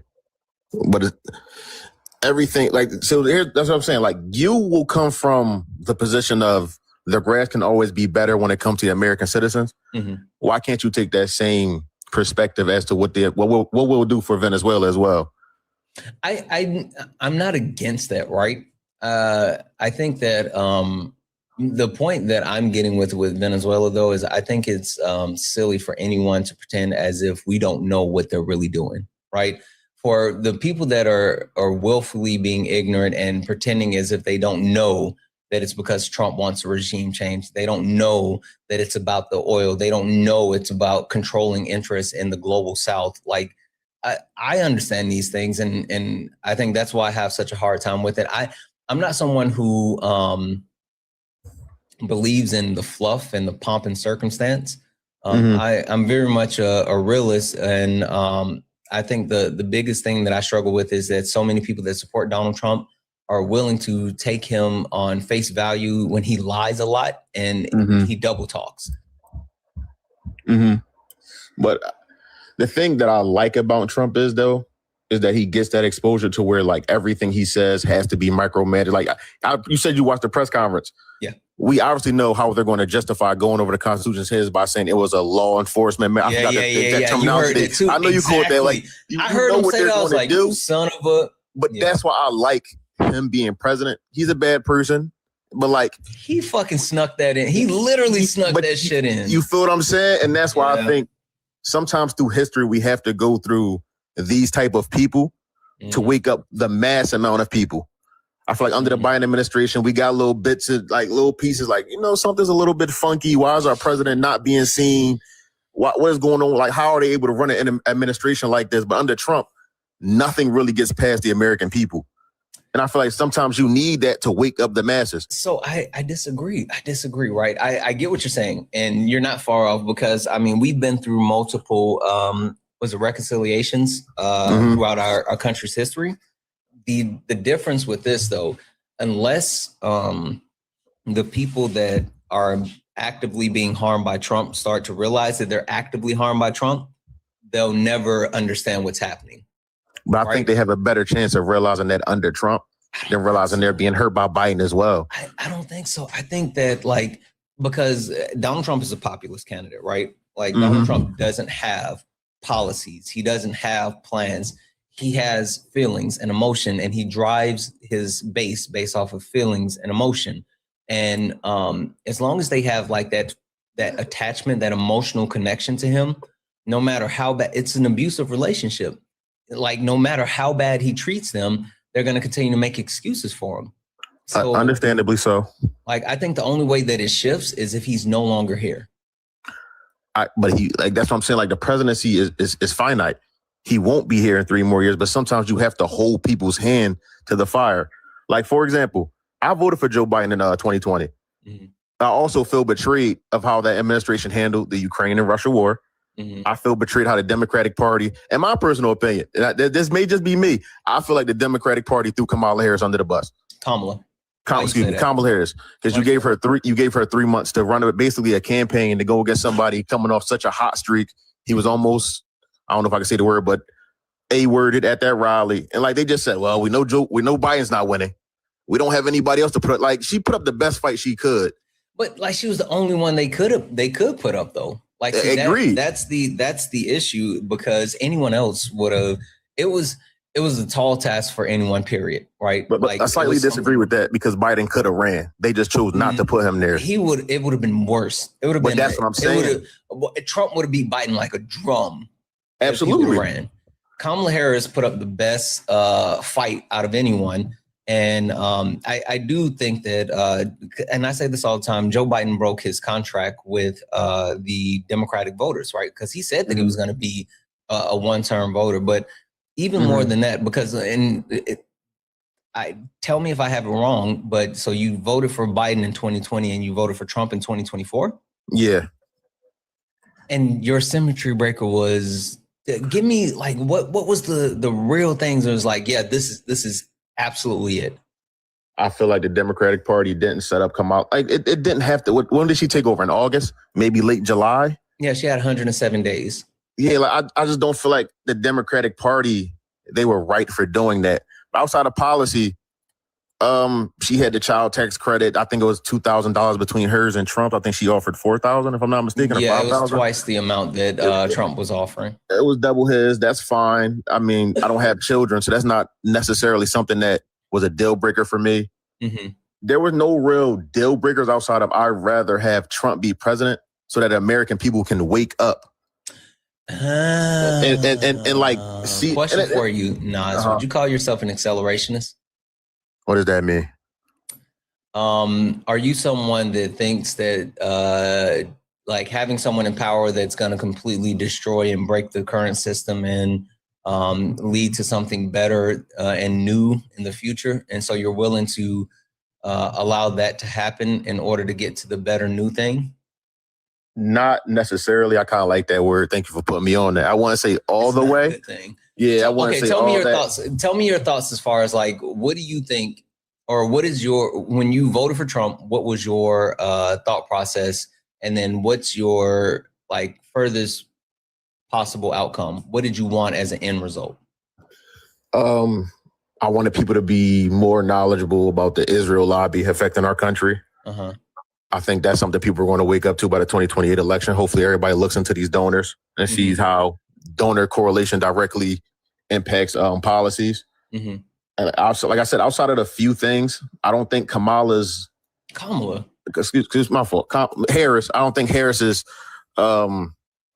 policies were that much groundbreaking for me as a person. So I just rather really nothing really outside of child groundbreaking. tax credit, the first-time home owner incentive, the entrepreneur incentive for like Black men specifically. You didn't think that those things, the fact that she wanted to remove like the college degree requirement for federal positions, like you didn't think any of those were groundbreaking? Respectfully, I think those are all things that you can access after you cross a certain hurdle. Where are the education resources to teach people how to get to those steps?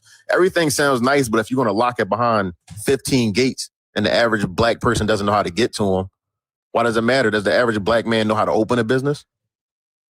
Yeah. No.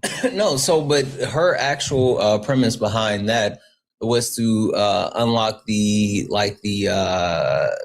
M drug industry as well, in order to be able to continue to move forward with that, right?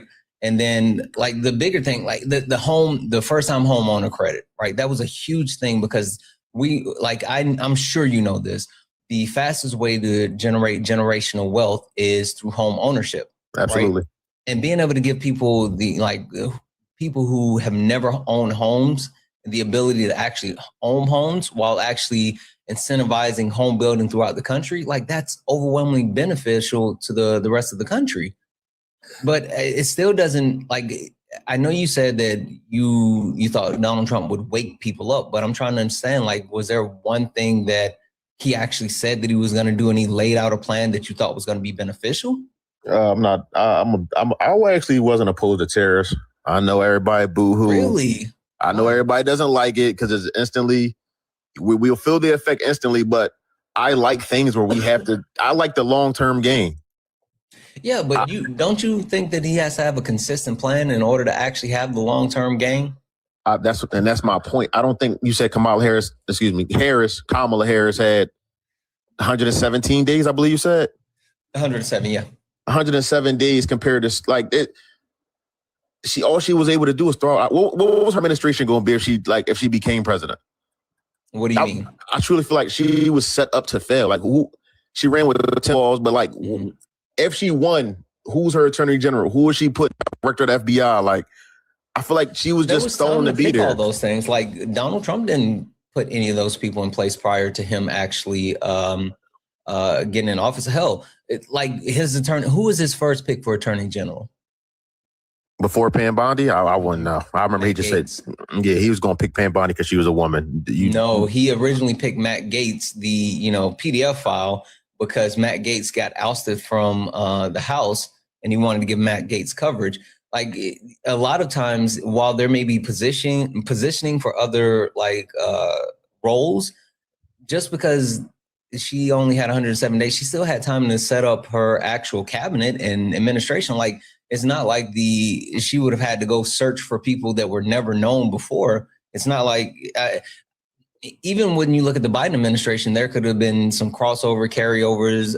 Like there's plenty of opportunity to tap people and resources. So I don't think that was an actual excuse. But listen, this is what I want to do really quick. I want to read off a couple of thank yous, and then I want to let Hector talk to you for like 2 seconds, if you don't mind. Oh, good. W's in the chat for Dragon Lover, who sent $1 donation, saying pick you up some cools as well. W's in the chat for Jenny for the $5 donation, saying my 15-year-old daughter and I love you. I love you way more.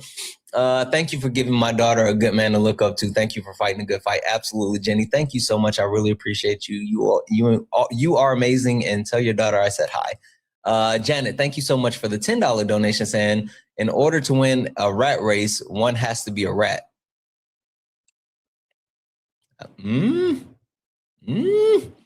W's in the chat for M Rose. Holy shit.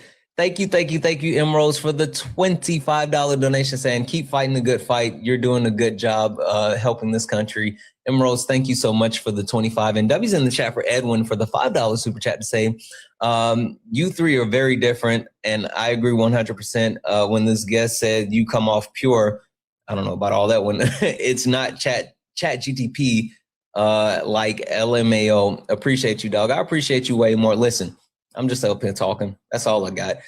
W's in the chat for all the donors, guys. If anyone else likes support the live, you can do so. Cash App, PayPal, Venmo, pay links, and Linktree in the bio. Santana Speaks for You is the best way to support the live. Everything's accepted, anything's appreciated. If you're over on the YouTube, you can send a super chat, and I will read that out. Guys, we got Hector up here, and I'm going to give Hector the wheel for just a few minutes. If you don't mind, show Hector some love. Please, please, please, and thank you. Show Hector some love. Make sure that we are taking care of Hector. Give Hector, and also give him a follow. 2,000 people hanging out here. Make sure we all tap on Hector's bald head and press that plus button and show Hector some love. Hector, we got the same head. Whatever, dude. I'm gonna give the mic to you for a second. I'll be right back. All right. Wait. Why is everyone in the comments saying get him, Hector? What did you say, Nas? I'm curious. What exactly was your argument here? I'll streamline their thoughts. They think that he's a misogynist. Nas, I'm not going to hold you. That's what they think. And I mean, I kind of get what they're saying, but like that's what the chat is thinking right now. I did get a whiff of that last Can I defend that point real quick? You're more than welcome to try. Everybody's entitled to their opinion, but I don't think me saying that they set her up to be the fall to Donald Trump in any way, shape, or form is me being misogynistic. If anything, I feel like she was taken advantage of, and now she's just set up as the black woman that lost to Donald Trump. It is way more to that, obviously, but that's how I feel. They threw her in 107 days, and go figure it out. I feel like that was unfair to her. And I know y'all all saying she had a chance, she had days, but we're talking about somebody that sat for 4 years. Who's that? What do you mean? The Democratic Party. The Democratic Party. The Democratic Party. I vividly recall the Democratic Party begging specifically after his debate with Donald Trump for Biden to step down. And if anything, his stubbornness got us here. while he had a lot of supporters behind him to keep him in that seat, if there's anyone that we really have to look at, would be more so some of Biden's advisors and himself that would have hindered Kamala Harris. Nor is that a reasonable excuse or justification to then make her pay for the sins of a white man. Are you saying that the Democratic Party setting her up for failure, allegedly, is the reason why you didn't vote for her? I don't feel like partially, yes. Just to be sure, partially, yes. Partially, yes. So partially, you let the sins of a white man fall down to the black woman who would have brought change to this country. I think that to dilute what I just said as in sins of a white man. Can I ask a question? No, because I perfectly said. I'm asking you for clarification. Okay, sounded like means you just tried to dilute my argument. I specifically said the Democratic Party that consists of people of multiple races and genders.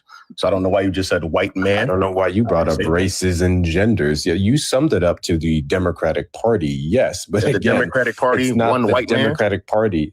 It's not the Democratic Party who wouldn't leave the seat. It was Joe Biden.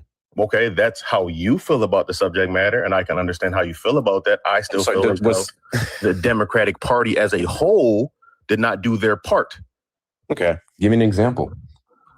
They should have been made Joe Biden step down. What do you mean? How does that work? What do you mean, how does that work? They should have put more pressure onto him to step down. Are you unaware of how literally Fox News covered it? Several outlets covered it. So you're telling me, quote unquote, turn on Biden. I remember talking to staunch Democrats who were upset with the rest of the party with the way that they started treating Joe Biden after that debate. Okay, understandably so. But like you just said previously in this argument, you said Joe Biden still had some supporters. So that would still be some of the Democratic Party. Agreed? Certainly. Okay, and that's all I'm saying. The entire Democratic Party did not put enough pressure on Joe Biden, and they gave 107 days to Kamala Harris to run a campaign against Donald Trump. I'm sorry, like it just wasn't fair to her, in my opinion. Okay. I understand you may not like that, but it's not fair. No one. Let me ask you this: no one's making the argument that it's fair. We're all aware of how she was set up. But again, it's funny to me when we can sit here and have a conversation about that and then have many agreements. You and I can probably sit here and agree about how they messed up when it came to Kamala Harris. In fact, that's one of the reasons why I can respect what the Biden administration did, a lot of the policies, but that is always one thing that I'm never going to be able to get over is how she didn't really have a fair enough chance because of him. The problem is, you're now using this as an excuse to say I couldn't vote for this woman who was set up for failure, especially considering. I never said couldn't. What? I never said couldn't. But you didn't, correct? And you said partially that was a reason that you cited partially for not voting for her. Absolutely. Also, I explained to Santana earlier that I don't feel like her policies were separated enough from his that she would sway my vote in her direction. Okay. What were her policies? Can you give me an example of one or two that you didn't think was different enough or non-existent? Her child tax credit was only $2,000 more to hers, as I said to him. And I like Santana brought up her first-time home buyer policy. Wait, what do you say about her child tax credit? Her child tax credit was $2,000. Well, it was double. Excuse me, it was double what Donald Trump was offering. I don't have children. Well, for the first year, not fully double, but $3,600 for the first year, and then when it went down. So you didn't think that was enough? I don't have children. That's not something that would sway me. Like I said, it's good for some people, but it didn't sway me. But it was a good policy. And do you intend to have children? Maybe. I don't know. I can only vote on what my life is now, though. Okay. Do you know people with children? Yes. Okay. So even if it didn't personally impact you, it would have been a benefit to the people around you versus the same stale one from the Trump administration. Okay, gotcha. What else? No. You're trying to, no. You just said, you corrected me. Did you not say that it was double for the first year? If I already know people that have children, it still wouldn't have been that much of a big deal, correct? And if I knew somebody that was having children, it would have mattered. So don't do that to my argument. Don't do that to my argument, buddy. Not only having children, but a child for the first year. Newborns for that first year would have seen it doubled. And then it would have been, what was it? Would return to $2,600 afterwards, and then steadily went down up until the age of 6. So they were still getting quite a bit. It would have benefited them either way. But the biggest jump would have been in the first year, yes. But everyone with children, at least under the age of 6, would have benefited from that. Okay, Donald Trump more had so than a child tax credit as well. They both had child tax credits. again, one had the better child tax credit. The child tax credit that was proven to bring down child poverty by 50%, at least, specifically for the Black community. There we go. Right, bro. It's for the Black community. Right. That's what the numbers show, because we're often the ones most affected by child poverty and hungry children. We don't get the same resources. That's just a proven fact. Really quick, Nas, why do you think that Hector brought up the Black community? Do you think he brought up the Black community because there's a bunch of Black people are talking, or do you think there's actually a really good reason? I think that whenever we speak about democratic policies, we throw Black people in there. That's also why I don't think that's another. I ain't getting to bring that up, but not the sidetrack. Anytime we talk about democratic policy, we have to throw Black in there because Blacks and Democrats go hand in hand. And that's what they want us to believe. Yeah, I mean, I think that's a misnomer, but even more so, I think that you may be missing the premise of what Hector is saying. And the reason why, speaking to Black people, why this would be such a beneficial thing is because in our country, Black people tend to be amongst the most marginalized groups, right? And when you start to actually do things that benefit the most marginalized groups, then you create an incentive that pushes upward, right? So if you address things that help the most marginalized groups among us, in return, it's automatically going to help everyone else. That's why even Kamala Harris, when people were saying like, oh, what are you going to do specifically to help benefit Black people? She was like, nothing. Why would I specifically say just Black people, right? You have to understand that if you can help the least among us, then it's automatically going to lift everyone up. And so that's why he called that out specifically, because yes, Black people tend to be the most marginalized, but also Black people are a massive consumer base within the country, which would help boost so many different things. Exactly. She, in that same interview, Santana, thank you so much for bringing that up. She perfectly showed how what's good for Black people is good for the rest of the country. So any policy that would benefit us ultimately benefits everyone even more so. So it's overall good for the country. I'm not up here bringing up race just because I'm Black or just because she's Black, although that would be a good enough reason, but I'm going to leave that alone. It's because what's good for Black people is good for everyone. If you say so. Do you disagree? I feel like that's too broad. I just don't. I get what you're saying that if you bring up I get what you're saying that if you bring up not necessarily the lowest class of people, but if you help elevate the bottom, that pushes everybody up. But like if you help you're just lifting everybody up, so the bottom is still the bottom. If that's like, maybe I'm misunderstanding, but that's what it sounds like. Yeah, but if you raise the floor, then that's a better quality of life for everyone. But that's like saying raise minimum wage to $30, but then like no, it's not. But that's how it sounds in my head. So maybe can you explain to me how those two cannot be compared? Sure. 1, 2, more than 4 times a minimum rate raise lift federally across the country would significantly stifle small businesses. Just straight up being hyperbolic. Down. That would be. I was being a bit hyperbolic. Okay, well let's even do 15. Let's even do 15. Because I'm one of those people who believe that we do need to change the conversation about how we tackle raising the minimum wage. Because poor red states, as some of the ones that I've lived in, can't handle that.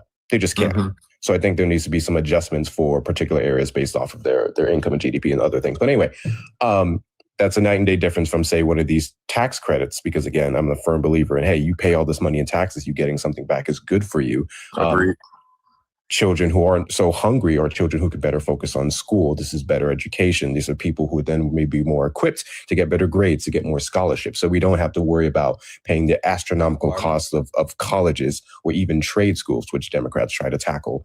There's so many different benefits to that. That's not just bringing up the bottom class, which I can get into a whole thing about that term, but we're not doing that. There's a whole lot more to it. And it's not something that can be described or diluted to bring up the minimum wage to $30 an hour. To be fair, you didn't answer my question. How did I not answer your question? What ask your question again? I asked how could you, obviously I was being hyperbolic. I was saying that if you raise the minimum wage, that you know what raising the minimum wage would do. Are you trying to say that actually improving or raising the bottom up would just make the bottom the new norm, and so things wouldn't actually shift? Yes, that's kind of what I'm alluding to. Yes. Yeah, so that's why you do things in conjunction, right? And that's why Kamala Harris not only wanted to do things like implement policies that would benefit the middle and lower income people, but also put in protections that would keep corporations from being able to do things like price gouge, right? Mm-hmm. It's not just a one fits all. You have to make sure you address these issues, because you're absolutely right. I mean, if you implement a system where people get more, then capitalism is going to capitalize. Right. And they're going to try to take away from others. But like that as a whole is antithetical to what Donald Trump is doing, right? Because Donald Trump is sending all the money upward and just saying everyone else figure it out yourself. Like even when you take a look at the ACA, his plan was to give everyone like a $2,000 savings account or some shit and say, go find your own health insurance. Right. It's very much a situation where it's like sink or swim. Mm-hmm. And Kamala Harris had a position where she wanted to actually plan things out in conjunction to ensure that like people can be successful. There's a huge difference. Okay. Really quickly, thank you all for the gifts, and thank you to Heidi for the $5 on PayPal. I appreciate you, Heidi. Mm-hmm. Go ahead and respond to us, and I had something to add on to what Santana said. Oh no, that makes more sense to me. That basically to show that I'm following, because people are calling me disingenuous, that I'm engaged in this conversation. You're saying that she was going to implement steps so that everything just doesn't shoot up. You step by step get to improve, so things kind of like stick and improve more. I get what you're saying. Right, when you and say see, that. even like with the housing credit, right? The reason why she not only talked about giving that $25,000 housing credit, but she also talked about building new homes. Because yes, if you just give a $25,000 housing credit, people are just automatically going to raise the prices. But if you increase the supply, then they can't just raise the prices. So she had multiple things that were in conjunction that were going to help be beneficial to the middle and lower class. Right. Absolutely. I get that. And on to the point of the ACA, I'm sure you're aware of, the subsidies expiring and Trump's response being Trump RX, which is these health savings accounts, right? Right. Yeah. So the argument around the ACA by Republicans for over a decade now is that by us subsidizing these healthcare plans to bring down the cost for Americans, the corporations and the insurance companies, by getting this money, then had a reason to justify jacking up the prices because the government is paying for so much of it. Mm-hmm. So government intervention and government money then makes them jack up the price. Kamala Harris came around and said, hey, price gouging is a real thing in this country. I want to set an attorney general and put a federal ban, because some states already have it, a federal ban on price gouging. We would investigate these cases. Mm-hmm. Trump's response was like, no, that's price control, which is wrong. I'm going to give everyone $2,000 to go to these same insurance companies to go buy healthcare. So we're just redirecting the way that we would, quote unquote, subsidize these plans. Right. What's to stop the corporations from doing the same thing? Mm-hmm. Nothing. They give you an answer. Nothing. We all know he didn't have a healthcare plan. There's no point even.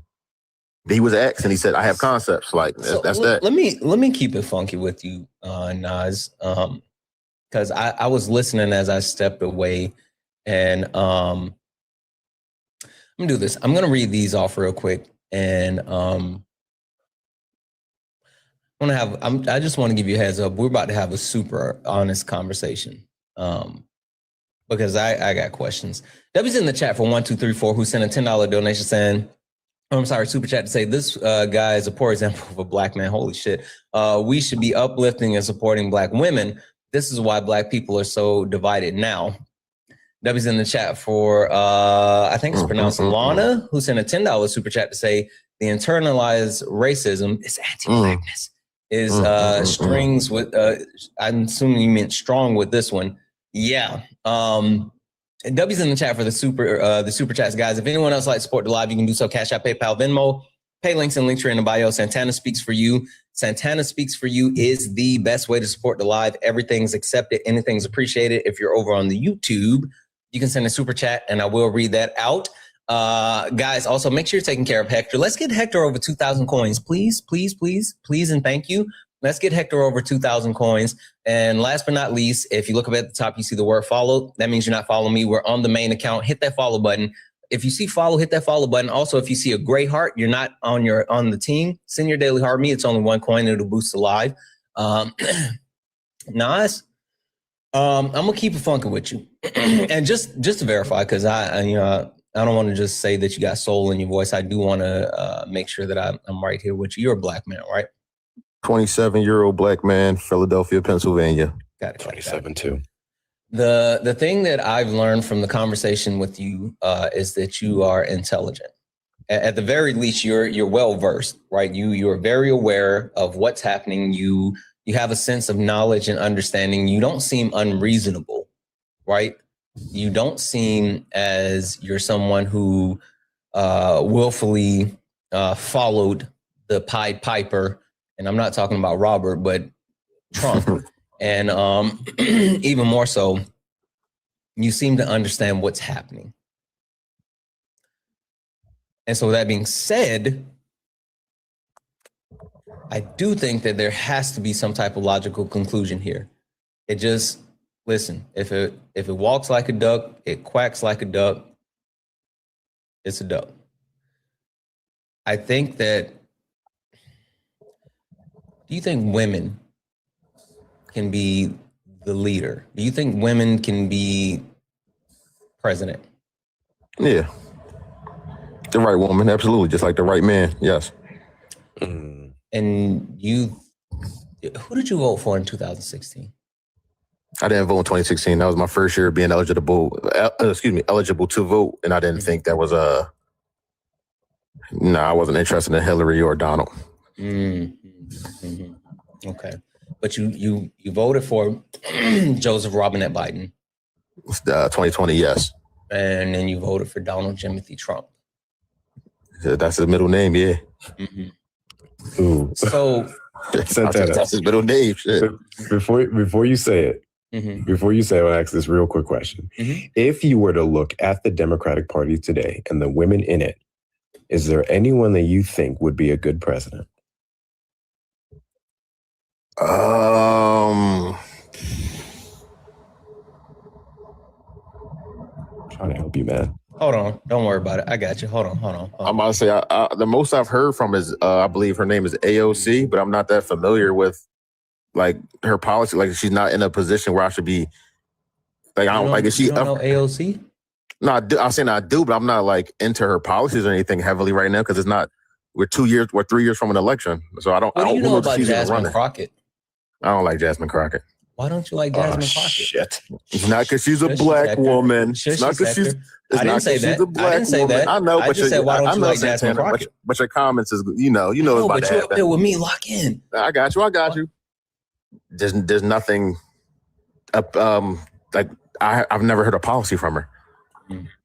Like I've never seen anything in terms of like running for higher levels of Democratic office to be like, yeah, run like that'd be disingenuous.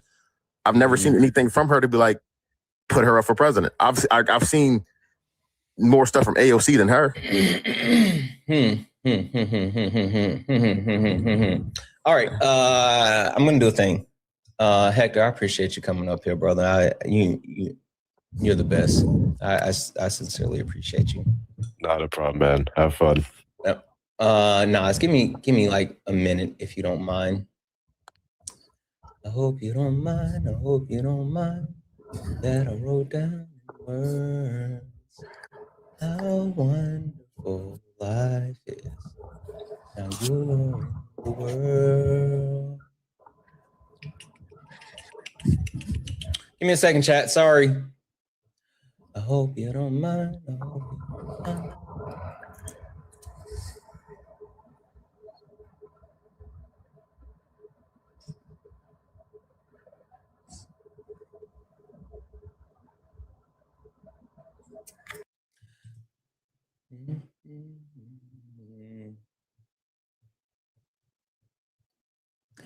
Now you're in the world. Has anyone else watched Big Fish? Does anyone else know that one? Or is that just a me thing?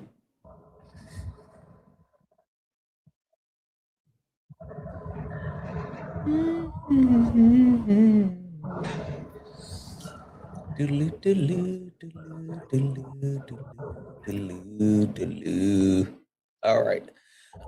So, all right. Give it a minute. I will say this, right?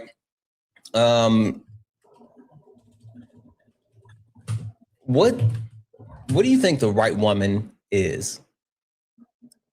I think she has to be. And here's one thing I will say. I would like to see if we do have a female president. I would like to see her. Oh, I don't like the word female, right? A woman president. Yep. I would like to have a woman vice president as well.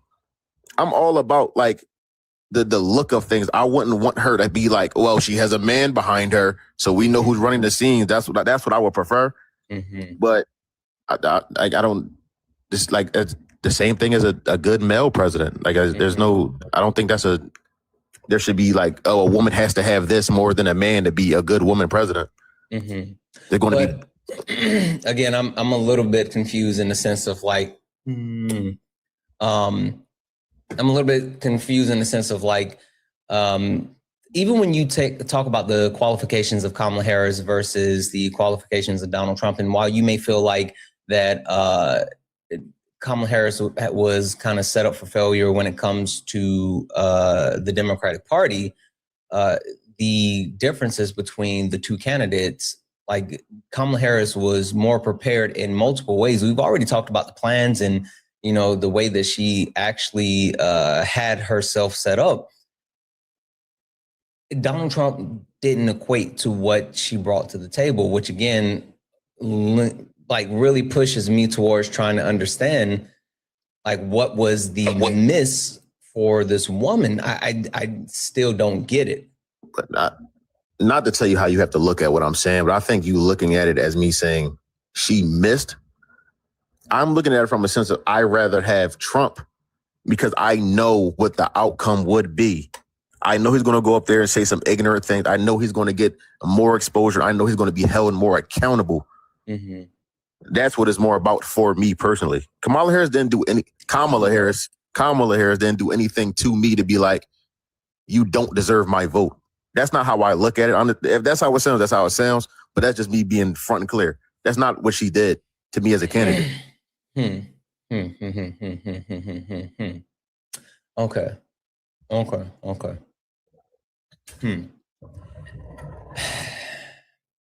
So I'm gonna keep it a buck with you. Because while I thought I just saw Sean, but I don't see Sean now. I'm gonna keep it a buck with you. It sounds like misogyny. Like I'm gonna keep it 100 with you because it sounds like, again, everything that we've spoken about. I'll kill that right now.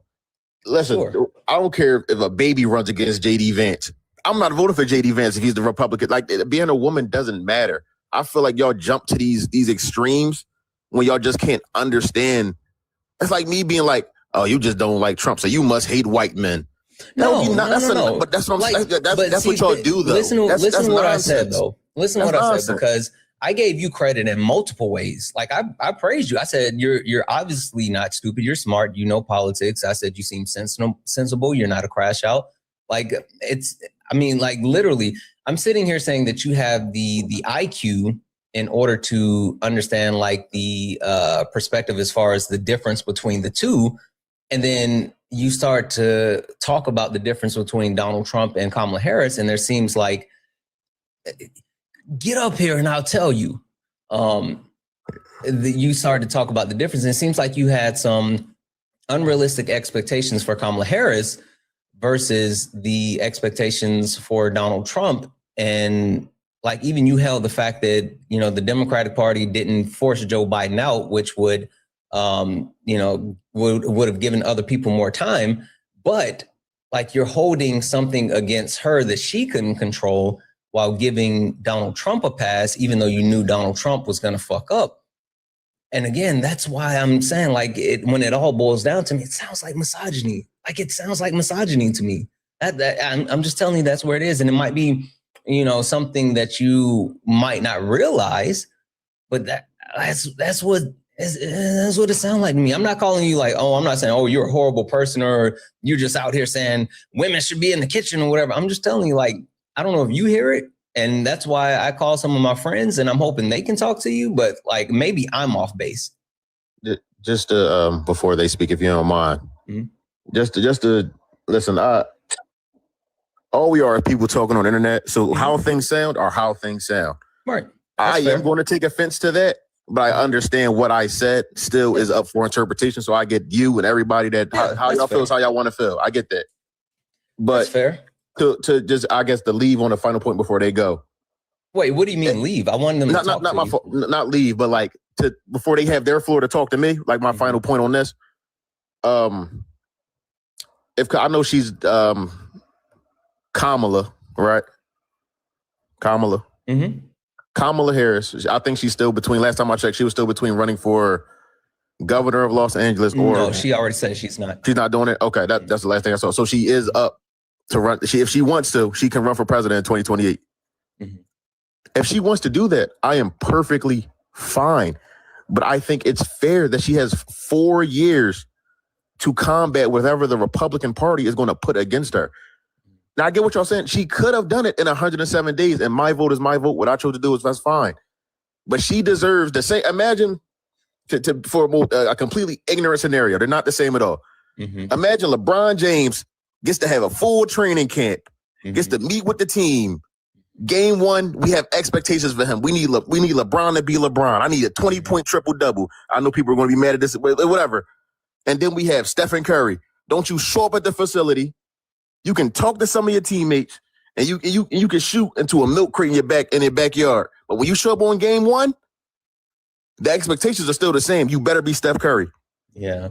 Get one last question, and then I want to start with Kim. Because I but does that not make sense? I get your analogy, but you said something earlier, and this is where I think there may be a little bit of symmetry breaker. I said that it had to be Kamala Harris earlier, and you said no, it could have been someone else. Who in that situation would you have wanted besides Kamala Harris? If I said if you had your pick. If I said that, I misspoke. I knew it had to be her. If I said that, I misspoke. I didn't mean because she's the vice president. Who else is like? There's nobody else that could have stepped up. Who? Okay. Would there have been any other Democrat that would have ran in that position that you would have actually supported at that time? They would have been set up even worse than her. So no, she had the best chance. No, I think in 2020 I was pulling for Cory Booker over Joe Biden, but I don't even know if Cory Booker is still even looking to be president. So I don't know. Kamala was the only option at that point in time. Yeah. All right, I'll start with Kim because you've been here the longest, but just for the wonderful women that are on my panel, this is Nas. He and I have been going back and forth. He's been really respectful, right? We've actually had a really good conversation, and he voted for Trump, and he supports Donald Trump today, even though he knew that Donald Trump was going to be a fuck up, and he didn't necessarily like Trump coming into office, and he's hoping that Trump will be a catalyst to expose things that are happening within the government. But then he didn't vote for Kamala Harris because she only had 107 days, and he felt like the Democratic Party set her up for failure. And we talked about the plans. He didn't feel like that she necessarily had any plans that made sense, but we talked about some of the plans. He voted for Joe Biden in 2020. The first time that he had the option vote was 2016, and he didn't like Hillary, and he also didn't like Trump, so he just didn't vote. Everything else that I've kind of ran through, and again, I may be off base, and I'm a simple man with a simple mind, and so I figured that some of the smartest women that I knew, maybe you guys could have a conversation with them, because again, I don't think he is intentionally being any type of way, but I think is misogyny, but that's just my opinion. So I see you, Athena. I would love for you all to have a conversation and let me know if I'm off base. Good afternoon, everyone. I saw the bat signal. I was like, what happened? So from the few minutes that I was in here, it does sound like misogyny. Me personally, the other women will let you know how they feel about it. One thing I will agree, I do think that Harris should have had more time. I mean, most people who, if they looked at the election, said the same thing. We think that, Biden should have stepped away earlier. But the difference is that I think she had a unique position because of the fact that she was a sitting vice president and she has served in many different areas of the government. So she has a thorough knowledge of how the government works. I just don't think that she got enough exposure out there, enough time to speak to people, and then her trying to crunch everything in within that 100 days kind of did a disservice for her. But if we're going to look at reality, and we look at the temperature of this country, she had a slimmer chance because of the fact that so many people were okay with the blatant racism, xenophobia, and bigotry that Trump was pushing. We have to be honest. People were sitting there listening to the words that he was saying. They were okay with him pushing that, and they didn't want to hear what she had to say, because if you actually looked at a lot of her policies, she actually did have great ideas for people who were middle to lower class. It's funny that so many people gravitated towards Trump when he literally had no policies that helped anybody that was probably below $200,000. No policies whatsoever. And most of the time when he was at his rallies, he wasn't even speaking on policies. He was literally spewing racist rhetoric, bigotry, and xenophobia, telling how much he disliked people that did not look like him. That was what he was spewing. And the fact that so many people, especially, and I'm going to say it, Black and brown people who felt that he was the best person for them made absolutely no sense. We have to be honest about it. There is no policy that is put up front now today that is going to help anybody that isn't wealthy. So I'm confused how you would vote for that person. And you said you didn't vote for him when he was first in office, but then you said you voted for him because you knew what you would get. You knew what the outcome would be. What from his first presidency told you that he would be the best outcome when literally he left office, putting us in a deeper deficit? We had almost over 1 million people unalive because of his ignorance. What told you, yup, I want him to come back in office?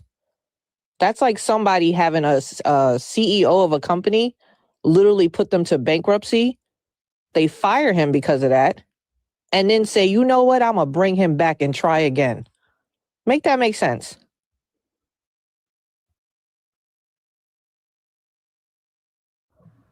Is that a question is that for me to answer? I didn't want to be rude. Yeah, that's for you. In terms of the 1 million people, I'm believing you were referring to C-19, correct? Correct. Hey, was he the most intelligent person like he always is in any situation? No, but I'm not going to dispute how many people would have lost their lives to C-19. He made a blunder. That's not a blunder. Someone blatantly ignoring facts, ignoring scientists, and putting the country at risk is not a blunder. And lying intentionally multiple times. It'll be gone by Easter. Right. Like he knew about this in October. And he didn't tell anybody in the country until when? When did we find out, Nas? I don't know. You tell me. You don't know when he came out and said it? Go ahead, Santana. I love telling the story. So, Nas, since you gave the basketball reference earlier, I'll go ahead and give mine. I'll never forget, COVID was Rudy Gobert's fault. I'll never forget. Rudy Gobert said that he had the flu and he touched all those fucking mics. And then after that, the NBA shut down. I'll never forget that. But my favorite part about that is I met my wife in February of 2020 and didn't see her again until October of 2020 because the country shut down in March. So from October until February, when he decided to announce it to the country, he didn't say anything. He didn't have anything prepared. He literally dismantled the people that we had put in place by Obama that is supposed to prevent that. People that actually went through pandemics, you know, that we already had through. We had SARS, we had Ebola, we had all of that through Obama, but yet we didn't have to have what we had through C-19. He literally did nothing. He sat on his fucking hands. We have people unalived because he sat on his hands. And you said, yes, that's the person I want to bring back into office. Somebody who willfully took people's lives and just threw it away. I think that's a little bit extreme, but he did handle the situation wrong. How? Are you saying that a president who is told by the people who study this that he has an illness in the country which could potentially unalive people, and he doesn't tell people for how many months? He doesn't even prep hospitals. He doesn't do anything. He doesn't get any type of protection gear prepared. Nothing was done. And then when we were literally having hospitals straining to have this stuff for their own doctors and nurses, he sends a shipment over to Russia, his buddy. When we're struggling here, when doctors are having to reuse their masks and stuff, and he sends it over to Russia, who don't give two craps about the United States. That's what a responsible president does. Besides the fact, all the misinformation that he did when it came to trying to take care of it, having people eating horse medicine, having people who are on hydroxychloroquine, people who need it, who have a necessity for it, telling people that they could use it, in which those people who need it for their medical conditions couldn't even get refills because they started taking it off the shelf to try to stockpile it when it wasn't even something that helped it. That's not a blunder. That is blatant ignorance. And for a president to do that, and you said, yup, let me put him back in office. I want to let Jen and Adorna hop in on this as well, because I think that's an excellent point. I saw Jen's hand up.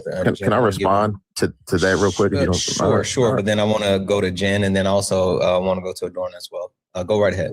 Just to be quick, I think it's a little bit, you're 100% right. And blunder was a rude and terrible way to summarize that. But if we're going to not allow people to run for president again because of a mistake they made in their first administration, that's something that won't track well through history.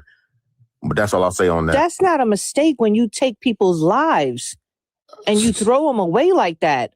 Like, are we serious? We get mad at presidents who send us into wars and people are unalived, and that's their job. And you're sitting here saying it was a mistake that he took people's lives, people's family members.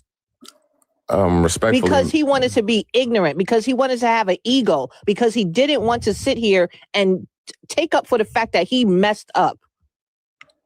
Respectfully, ma'am, I'm only using the words like mistake because I don't want to believe that somebody would do something like that on purpose. There's actually evidence. People who worked with him said that he was told and he ignored it because he didn't want it to be known of like how effed up it was that he did not do anything. Like, are we serious? Like, well, and not only that, I mean, he openly admitted to Bob Woodward that, you know, he knew how bad it was going to be. He talked about how bad it was going to be. Also, you know, I mean, maybe if, you know, COVID was the only thing that we were talking about, but let's not forget, he tried to overthrow the United States government. Jen. Yeah. I want to say first, is your name Kim? I don't want to. Yeah, that's Kim. Yeah, you called me Kim. And sexy. That's Kim. Perfect. Well, it is very nice to meet you, and you made very good points. I would also like to address something Nas said, which was that he was not given enough time with Kamala. I think she had a large platform that she had spelled out on her website. If you did not do the research to understand her points and her platform, that is on you. She did multiple podcasts. She went to multiple states twice to she went to multiple states. I wouldn't say all of them twice, but she did go to multiple states multiple times. She had press releases. She did speak, right? You had the opportunity to learn what she was about in that time. If you didn't do that research, then that's on you. I don't think ignorance is like a good excuse as to why she would not be qualified. We all know she is the only person who has been in all three branches of government, right? Compared to somebody who is an adjudicated rapist, right? I think that you sitting here saying that just because she didn't have enough time to be like given you the answers to things that you could have looked up yourself is not a reason to vote for a man with 34 felonies, a man who actually was proven in a court of law to have sexually or essayed a woman. Okay. I think that you sitting here saying just because you weren't force-fed this information by media is not an excuse for you to sit there and say she wasn't the right candidate. And I think that a lot of people have your stance. So this is for everyone who said that. Yes, it is not fair. I agree with you. She should have had the same time as everyone else, but she wasn't given that. But she did do her due diligence by giving her platform, by going and speaking as much as she could. And when you are making a choice for the president, it is very important for you to sit there and do research, not just wait for that information to be given to you. So on top of what everyone else is going to say, I think I want to revert back to your statement that you weren't as aware of her policies as Trump's, and that you knew what Trump was going to do, and that's why you voted for him. That's all I have to say. May I respond to that as well? Mm-hmm. I understand that he gave y'all like a little debrief just in case some of y'all weren't in the live, but me and Santana actually did have a small conversation about her policies. So I don't think I was necessarily misinformed, but just to once elaborate, I felt like, me personally, 107, to put it simply like this, if Kamala Harris would have won the presidency, she would have been crucified. And I mean crucified. Donald Trump was able to lie in his campaign. You know me, we'll have Russia and Ukraine done in a year. She was already being blamed for the border, something she had no control over. She was already being blamed for the Russia and Ukraine war start. If she didn't have that war over within her first six months of her presidency, she would have been blamed. She would have been crucified for that. The Iran and Israel, that would have happened under any president. She would have been crucified for that. But Nas, it sounds like you're saying that you had to protect the lady. Like that. It's not about having to do anything. Hold on, listen to me just for a second. I'm just telling you how it sounds to me. Dude. No, Jesus listen. Christ. I'm just telling you how it's coming off to me. I'm not saying never this like is what how you're we just saying. can mischaracterize somebody's argument listen to so me much. for a second. Just listen to me for a second. I promise you, I'm not trying to vilify you. I'm trying to tell you what it sounds like to me, because again, the reason why I have these women up here is not because I think that you're, some POS and you don't know or whatever. I genuinely think that I think it's misogyny, and I think you just don't see it. And that's why I brought these wonderful women up here to talk to you. If I didn't think that, you were someone that could have a conversation, I wouldn't waste my time with bringing these people up here, right? I respect these women more than you could possibly understand. So I wouldn't, ask them to come in and have this conversation with you if I didn't think that you were able to and they were able to. The point that I'm trying to get across is it sounds like to me that you're like, well, we're putting this woman in a bad spot and I want to protect this woman.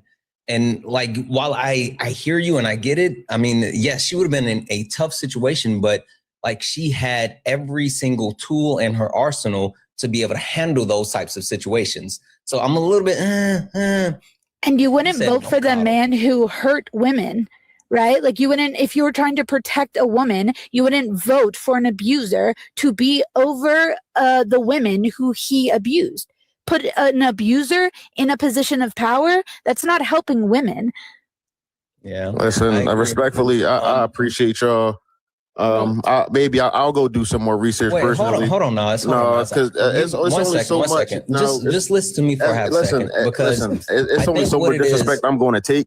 Well, no, Wait, who's disrespected you? And that's what I was just about to say. Can you name the disrespect? Genuinely, I'd like to know what either Kim or Jen said that was disrespect. To be mischaracterizing me as a misogynist is disrespect. Tell me I'm uninformed about a situation that she just came into. Granted, she wasn't in the conversation, but to assume I don't know any of her policies. That's not disrespect. That's what? Asking me a question and not allowing me to answer it is disrespect. Yeah, Nas. Yeah, I heard those reasons. So the problem here is this. Disrespect, but only your mama cares. Now I'm disrespecting you. Cry to someone else. I don't care. Great. Yeah. So yeah, it's not a mischaracterization.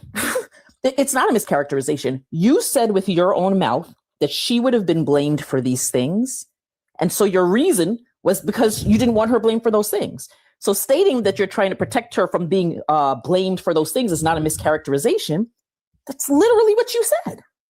How do you correlate that to protecting? Sure. So what would the word be for saying you don't want someone to be blamed for something? What's the word you would utilize? I don't know, common sense. I don't know. If you didn't do it, you shouldn't be criminalized for it, right? So then you're protecting them from being criminalized, right? I don't know why you keep using that word. I've never used it. The words I've used. Yeah, I'm not sure why you think that only the words that you use could be words to characterize your action. I never said that. Well, you just said you don't know. Are you okay? You just said you don't know why I'm using those words because those aren't the words you used. So yes, ma'am. So that is what you're saying. So check it out. That doesn't make sense. Yeah, so that is what you just said. I never used the word protecting. I'm sorry. It does not matter. You can't put that word in my mouth. Santana, Nas, I do need to go. Oh, no worries, Jen. Thank you so much for coming up. Yes, of course. I appreciate everyone on this panel. Thank you for letting me up, and you guys have a great day. You as well, Jen. Nas, give it a second. Let Adorna get her point across. I promise you. It's not helping the misogynist case, and as a misogynist, I would know. So just give it a second. Let Adorna, get her thoughts out. Yeah, the idea is this: when there are a compilation of actions or other things, right? If I said I like red, I like blue, I like yellow, I like green, and someone said, "Oh, you like colors," and you say, "I didn't use the word colors." See, that doesn't make sense. That doesn't. I'm using a word to describe or to paraphrase what it is that you'd stated, right? So you described some actions, and I put a word to those actions. You don't want this person to be blamed for this thing. You're protecting them from blame, right? That's not a mischaracterization of what you said. It's a summarization of what you said, right? The problem is criticism is not necessarily disrespect. Someone can look at someone's actions and say, hey, this was probably not the best way to go about this, or hey, there are better actions that you could have taken. And that's not disrespectful. Thinking that's disrespectful is ego. Thinking that you are above rebuke is ego. Right? People can look at your actions and say that was not the best thing to do, and it not be disrespectful for them to say so. All that's being stated is, well, we do not make our decisions in vacuums. Our decisions are generally based on experiences, environmental factors, etc. That's how decisions are made. So when you cannot give a logical reason for a decision that's made, then it would make sense to potentially also then look at what are the biases that may have influenced that decision. Because seemingly, just from listening to the reasons you've given, the reasons don't seem to make sense. And so if we want to be better people, and not just you, everyone, if we want to be better people, it's great to take a look at the biases we may have, evaluate them, and then think about whether or not those things influenced or not. No one's disrespecting you by saying, hey, potentially just look at perhaps whether or not the biases against women are things that may influence our decision factors when it comes to women leaders. That makes sense to do. That's it. Going on mute. I want to say a couple of quick thank yous, and then Nas, I want you to get a chance to be able to respond. One thing that I want to say before I say these thank yous and read this out. Nas, if I thought that you were a waste of time, and I'll repeat this one more time, I wouldn't have called these amazing women in here. Like, seriously, if I thought that you were just any other Trump supporter, just like anyone else or whatever, I would have, dog walked you by myself. But I thought I thought there was some value in having you speak to these women. And so I just want to let you know that, I'm not trying to disrespect you or anything like that. I'm just calling balls and strikes. And I think there is a good opportunity to uncover unconscious biases. And we all have them. And that's why I made the point about me like being a misogynist, because like men, we're misogynists, right? And I think if you don't address those things and you don't actively deal with them, then one, you'll never be able to identify them when it happens. But two, we'll never be better people, right? And so like that's the whole point of all this. But give me like 2 seconds. Oh, Adorna, so sorry. I just want to give an example, because I know I said a lot, but I didn't. I want to just give an example of what I mean. 10 seconds. One of the things when I came in, one of the things that was being stated, one of the reasons he gave was that he felt that Trump would be held more accountable. I've never seen Trump held accountable for anything. No. Anything ever, right? So even during the when they were running, Kamala Harris was being held accountable for the border that she was not in charge of. Kamala Harris was being held accountable for who she dated, even though Trump had cheated on multiple wives. Kamala Harris was being held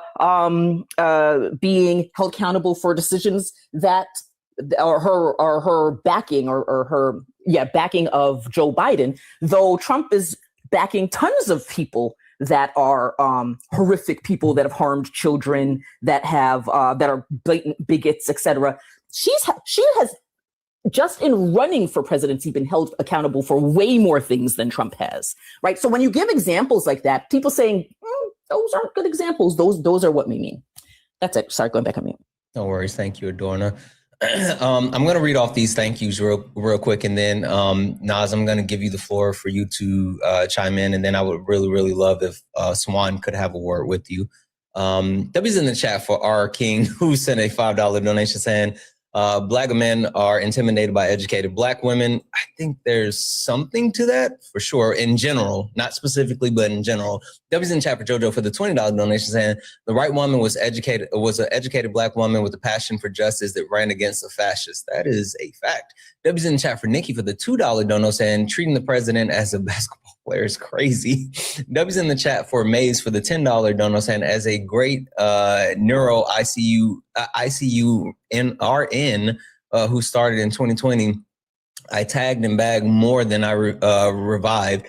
Nursing, reusing N95s and watered down hand sanitizer, cried with families who had to hear their loved ones passed in the lobbies instead of beside them.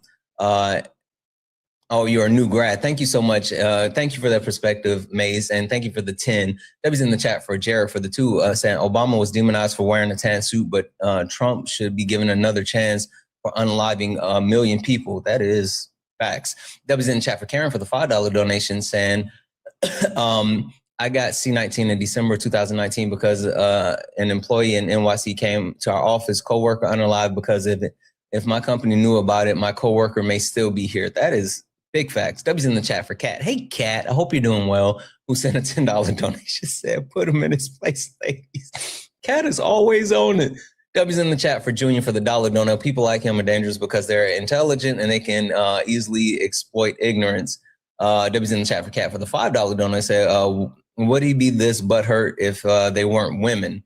I don't know, but like I think as a man, it's necessary for us to sit in our uncomfort and for us to actually hear from women, and that's why it's super important that I brought these women in, because there's plenty of people that could have came up and had these conversations, but I wanted these women up here to have these conversations. W's in the chat for 1234 for the $20 super chat and say he probably would have voted for Pam Bondi. I don't know about that one. W's in the chat for Rust Belt for the $5 super chat to say Trump isn't exposing how corrupt the government is. He's exposing just how massively corrupt he is and the Republican Party are. They are. W's in the chat for 1234 for the $5 dono say exactly. Biden came in and fixed all of it and gets the blame for the economy. Biden is the reason why the economy isn't crashing now. That's a big fact.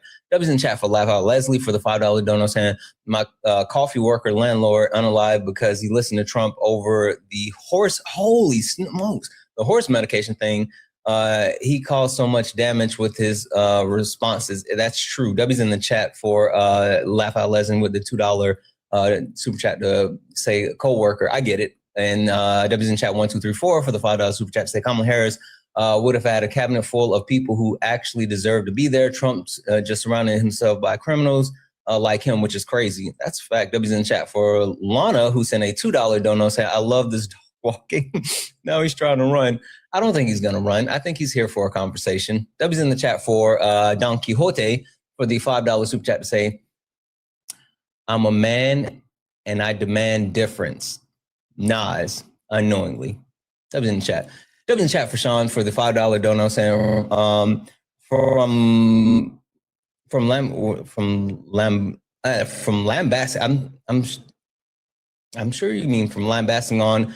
You can see how ineffective right-wing media glorification of rich and white campaigns has worked. How deep has it gone? Disheartening. Absolutely. W's in the chat for Sean.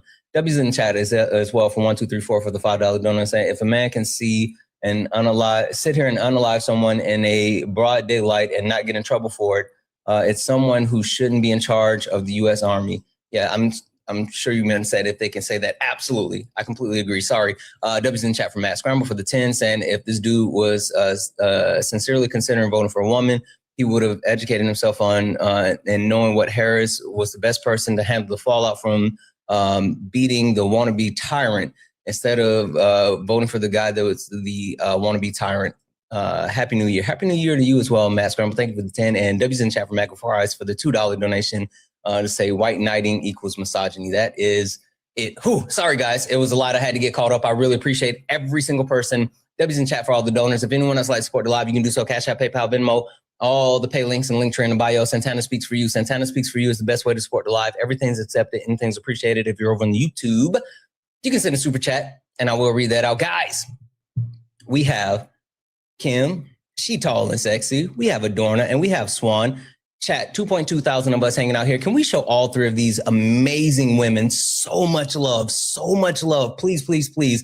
I would love to see all of them immediately over 3,000 coins in each. Not 1,000, not 2, but 3,000 coins each. Please, please, please take care of these women because they are up here doing something that I couldn't do. And that is explaining things to a level that I couldn't explain it. Please, please, please take care of all three of these amazing women. Show them some love. Give them a follow. Please support each and every one of them. All right, Nas, I want to give you the floor for just a second. And because I don't want you to, I want you to be able to say anything that you had in response to Kim or just get to where your thoughts are. And like I said, I would love for you to have a conversation with Swan next because again, I think there's something there. I think there's a possibility for a positive outcome, and I would love to have you be able to finish out that conversation.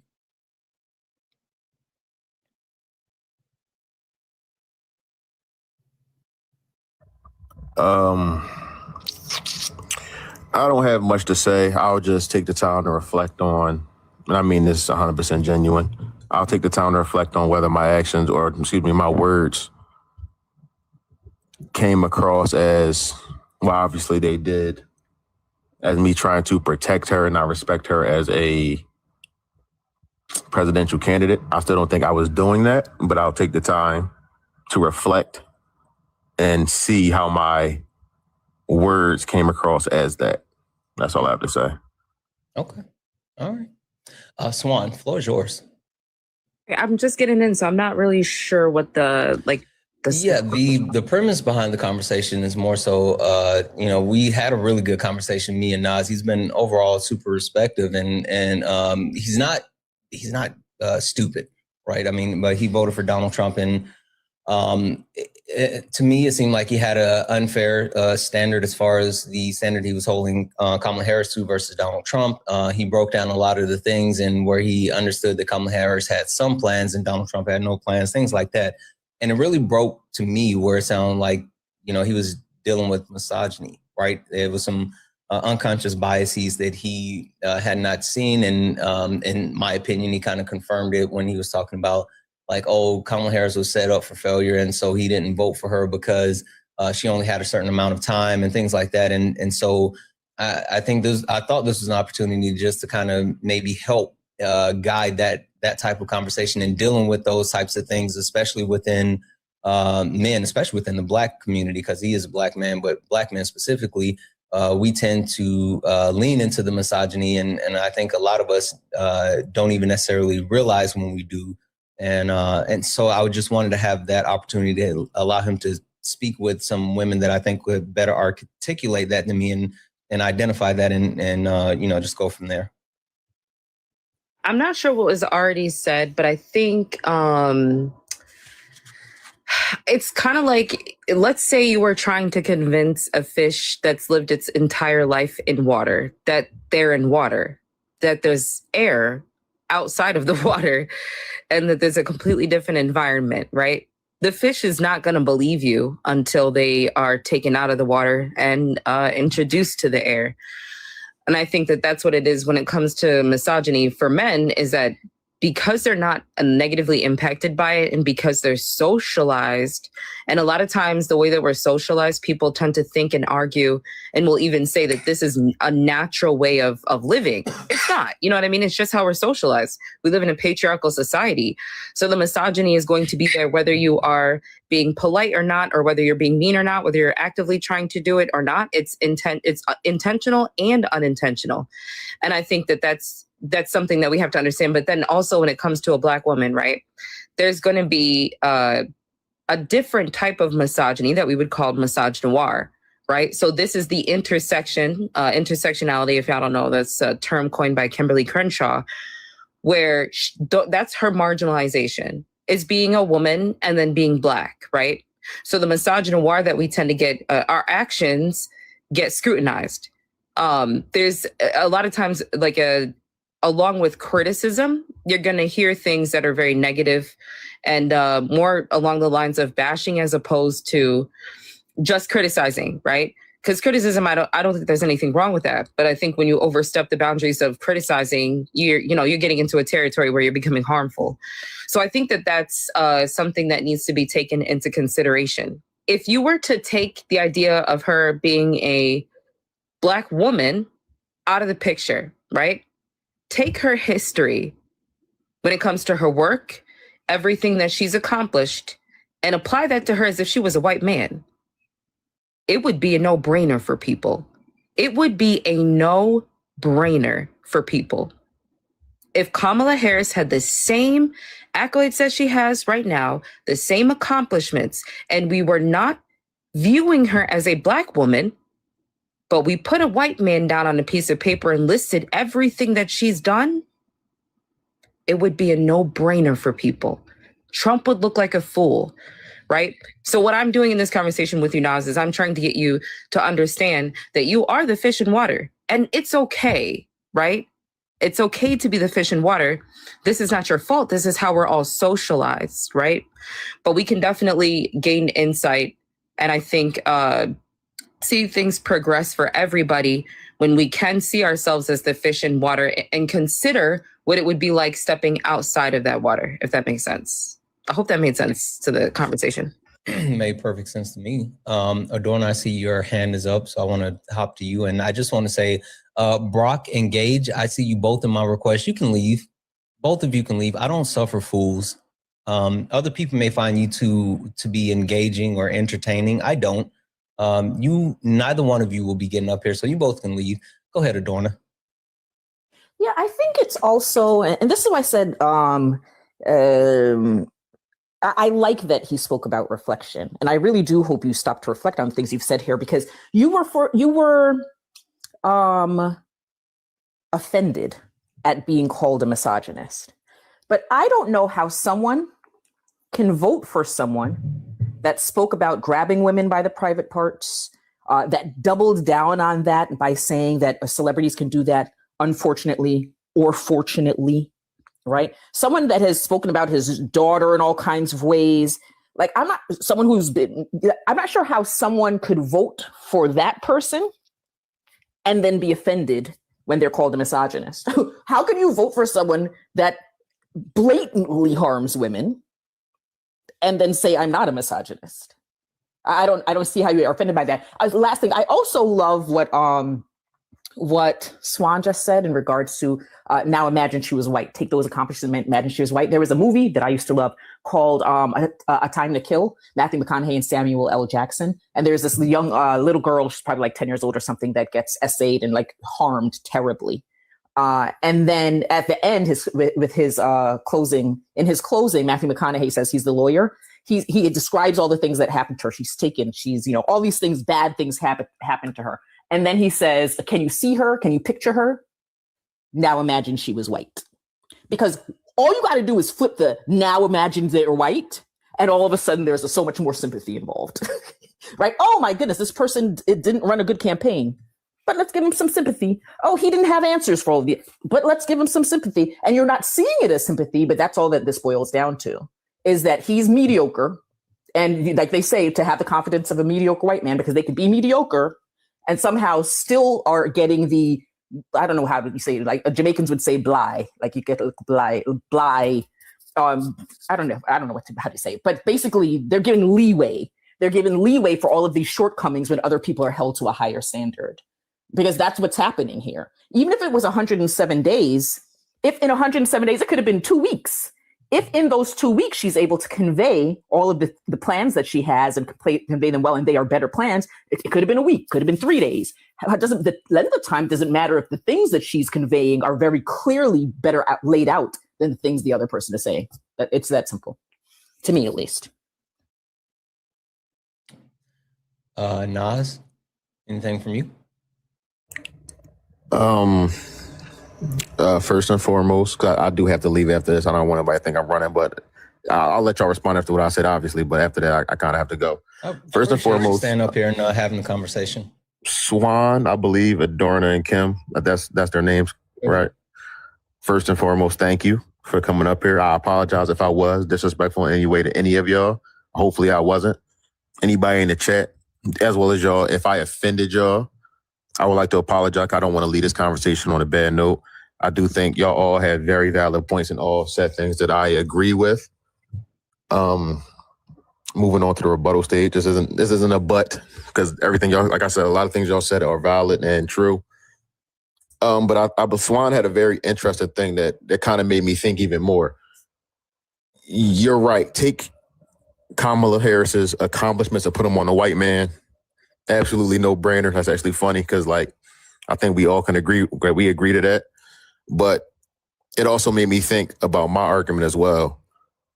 If Kamala Harris was a white woman that was Joe Biden's vice president, or Joe Biden, or was a white man that was Joe Biden's vice president, I still hold the belief that the Democratic Party wouldn't have thrown them to the wolves. My problem was never that Kamala Harris wasn't Kamala Harris, thank you, wasn't a valuable candidate or didn't deserve the candidacy.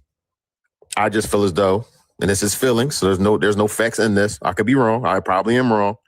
They wouldn't have done that to a white man or a white woman. I feel like they still, and I like the word Adorna used, because protection probably is the right word.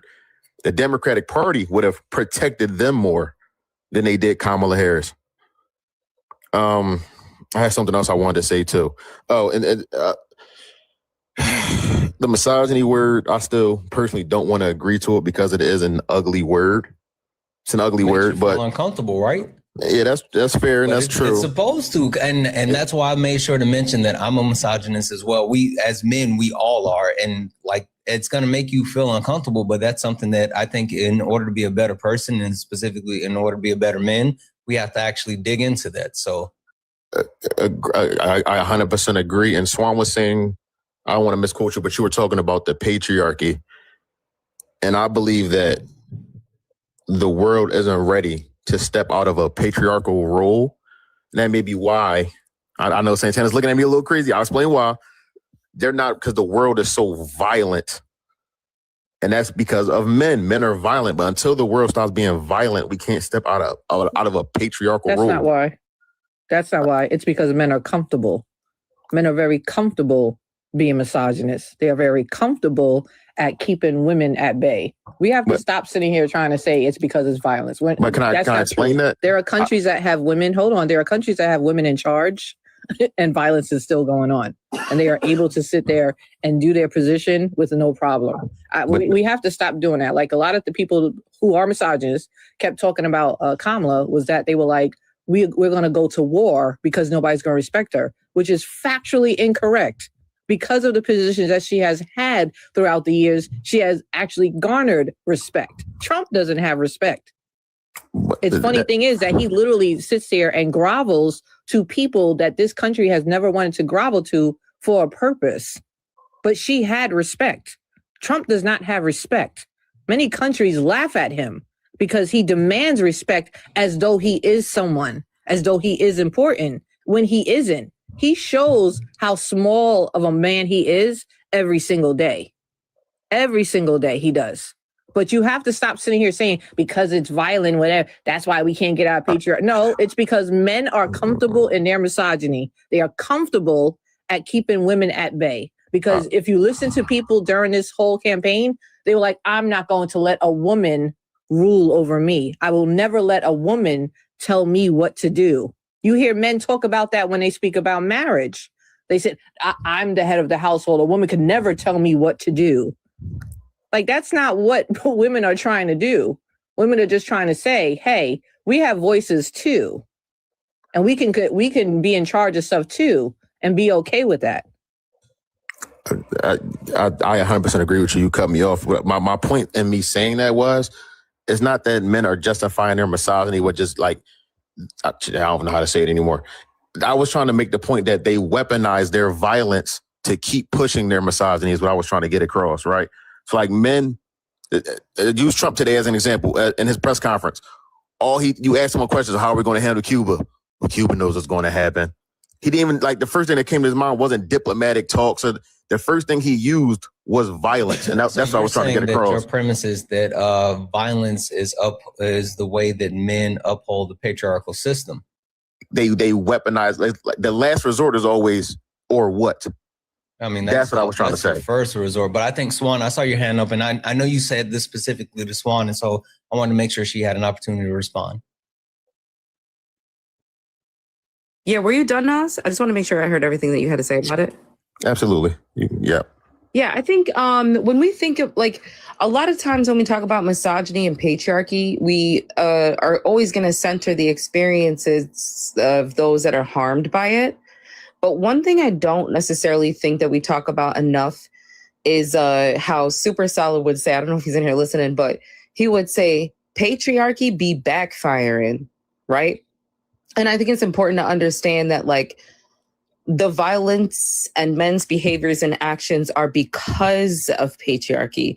And if we were to deconstruct that, then you wouldn't see that anymore, right? But in addition to that, though, patriarchy places a burden on men that is unrealistic. It's not something that they can necessarily, like, truly achieve. And when a man is not able to achieve the things that he thinks he has to achieve, then that's when we tend to see this behavior of them projecting onto other people and those that are around them. And I think that that's something that has to be taken into consideration, right? It's kind of like if we were to talk about, like, similar things with racism, right?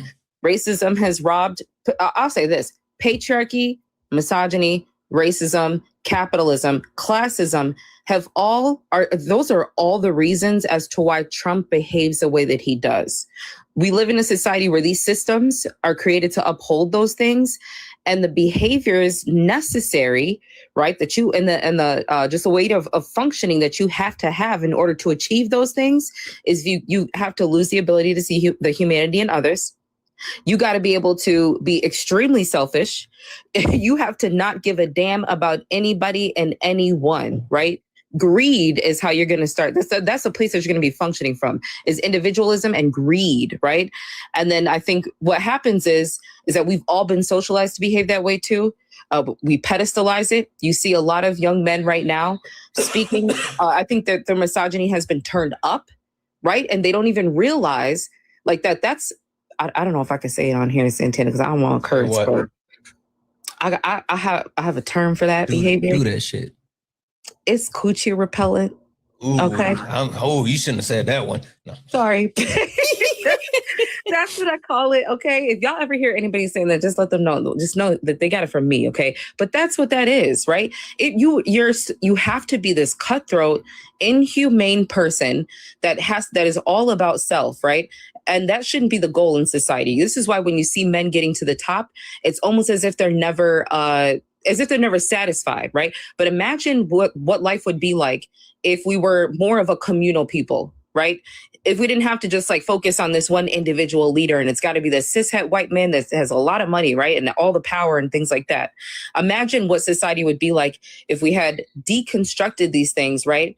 These things that oppress a group of people, but the group of people that are privileged by these things, what they fail to realize is that they are missing out on a lot too. They're missing out on the fact that they are that they have to function in this way where they cut themselves off from the rest of society. And we tend to see that with men often, right?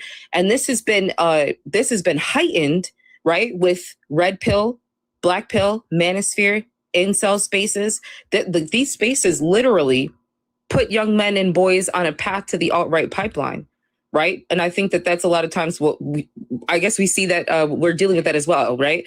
But the reality is that men who do work on deconstructing misogyny, if you have a conversation with one Nas, if you have a conversation with a man that is intentionally deconstructing his misogyny, you will feel a sense of peace about that man, because he understands the importance of community. He understands the importance of not just trying to control, the scenario or the scene or whatever the case is. You will see that man has a sense of peace. Now, you have a conversation with somebody that's black pill or red pill, it's something completely different. They're a ticking time bomb, right? They like just one wrong thing said to that man and he's going to get triggered. You know what I'm saying? So I think that would be a good way for you to kind of reflect on this as well and to understand it more. Have a conversation with the man that is actively deconstructing, and then have a conversation with the man who's red pill or black pill. And you will see two completely different lifestyles. You'll have one that's more appreciative of those around him, and that's going to fulfill him. The other one is cutting the rest of society off, and they're becoming harmful towards society and towards themselves. Yeah, that was a beautiful point. And I just right before I drop, I just want to say thank you all again. I appreciate everybody being understanding, giving me a chance, enlightening me as well. Thank you for actually standing up here and engaging in the conversation. Like I said, and completely, being transparent. If I didn't think that it was a conversation worth having and you would be at least somewhat receptive, I wouldn't have wasted the time of all these amazing women. So I appreciate you at least listening. Just to leave on this last note, just like Swan was saying, like I said, I'm a 27-year-old black man, Philadelphia. Mm-hmm. Just like she was saying, if anybody doesn't understand it, me personally, growing up, speaking to how we were just talking about the patriarchy, I swore violence was the first answer to everything. If I couldn't lead with violence, or anybody couldn't lead with violence, they couldn't say anything to me. Like when I was younger, I would look at somebody like Santana and be like, he's too nice of a guy. He doesn't lead with violence. He can't be saying anything important. I'm sorry, you were saying something? Can I ask you a question real quick? What's the first thing that I always ask men this question? What's the first thing that you do if, let's say you're a man in a room, right? And another man walks into the room. What's the first thing you do? Can I just get one question? What's the environment? Like, where are we? It could be anywhere. You size them up, right? Oh, yeah. I mean, yeah. Okay. Yep.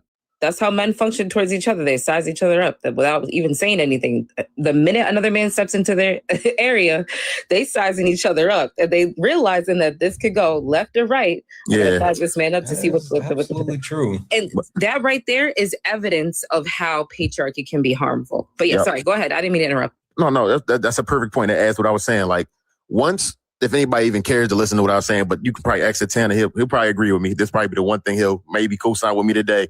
But once you put that violence down and you start respecting people for what they have to say, and this is why a lot of men are misogynist. I will agree, don't listen to women are misogynistic because they don't see them as capable of violence. So why should I listen to them? Once you stop looking to people's value as the violence they can cause, you'll see the intelligence and the what people have to offer. That's all I have to say, and I'll drop. Yeah, I agree. I appreciate you coming up and having the conversation. I know this shifted away from politics towards intersectionality, but I appreciate you having the conversation. Okay, I appreciate it, y'all. Thank you. Okay. Really quick, chat. I got a couple of thank yous, and I want to give the floor to these amazing women that are up here, and then we're going to get back to some debates. So there's a lot of people in the request. If you are in the request, please make sure that you are a Trump supporter and you are here for some debates. We're only looking for some debates. I know a lot of people probably came up or were trying to get up to actually have a conversation or whatever, but that's not what this is. I specifically asked these amazing people to join me, so I'm not looking to talk to any friendly. So if you are in the request, please, please, please make sure that you are a Trump supporter. We're going to get back to debates in just a moment. And last but not least, chat. Please get all three of these amazing women over 3,000 coins. Please, please, please. There's over 2,000 of us hanging out here. Let's show all three of them some love and get them all over 3,000 coins. One thing that I will say before I say these thank yous, Kim, I saw someone in the chat saying that they were trying to figure out why they couldn't give you a follow. Are you set to private or? Yeah, I'm private. They could send a request. I have to accept it. Kim said you can send a request. She don't know if she'll accept. Yeah, I don't do that. That's protection of my job. I don't do that. All right. W's in the chat for Matt Scramble for the 5 who said for not letting Glock up. I can't stand those idiots. Yeah, like, I mean, it's funny for a moment, but like they've run their course and I don't have patience for that type of stuff. So yeah, nah. W's in the chat for Tice Lee who sent a $25 donation saying, maybe this is the story nephew one day tells his kids about the day that aunties got him together and he did better by their future. Thank you for giving him a space to learn. Yeah, I think this was a space for all of us to learn, not just him. Like I really enjoy having those opportunities where we can have like a break from what we were talking about, because while I do think like what's happening in politics is super important, there's never a time where we can't actually address some of the things that are affecting our society. And it's all intertwined, right? The red pill society, racism, sexism, classism, like all of these things are so intimately intertwined that there's never a time that we can't address that. So it was just a great opportunity. So I'm glad we're able to do that. W's in the chat for Ann for the $2 dono say, are you streaming on YouTube or can you post the conversation somewhere? I would love for my boyfriend to listen. Yeah, we're on YouTube. We're live on YouTube right now. And here's the YouTube, Santana Speaks. That's the YouTubes. If you're not following the YouTubes, go follow YouTubes. W's in the chat for Anthony for the $5 dono saying, preemptive kick for Brock and Gage. I'm tired of their sideshow. You don't even have to send a preemptive kick. They get no access. W's in the chat for Jared for the 2 to say, I want to thank you for the panel. You all have continuously helped me decide, along with my deconstruction. I continue to help me look at myself in the mirror and find more things to change. Listen, we all have things that we need to fix and correct and address. And that's why I always want to be able to surround myself with people that are way smarter and better than me in so many different ways. So I'm just happy that these people said yes. W's in the chat for Megan for the $1 donation saying, way to facilitate growth. I hope that's exactly what it was. Absolutely hope that's what it was. W's in the chat for, let me make sure. W's in the chat for Rust Belt for the $5 donation say, if someone thinks world leaders won't take a woman leader serious, then they should read up on the Margaret Thatcher, who the Soviets nicknamed the Iron Lady. Exactly. And W's in the chat for Sean for the $5 donation saying, I want to reassure this young man, when you look back and see your transformation, it's so gratifying. I agree. Completely agree. W's in the chat for all the donos. W's in the chat for all the people that have sit and invested in that conversation. And W's in the chat for these 3 amazing women that are up here on the panel. I'll start from the bottom and go up and see if you guys have anything else that you want to add. Kim, anything from you? Well, before I get to that, I just wanted to say the person in the chat, Momoa, whatever your name is, who said can't follow, but then want to ask for people to follow them. Any person on this panel could tell you they've never heard me ask anybody to follow me. Never. Have y'all ever heard me say that? I've never done that. Reason why is when I first got on this app, it was never to be a creator. This is my second account because my original one got banned when I was almost at 20,000.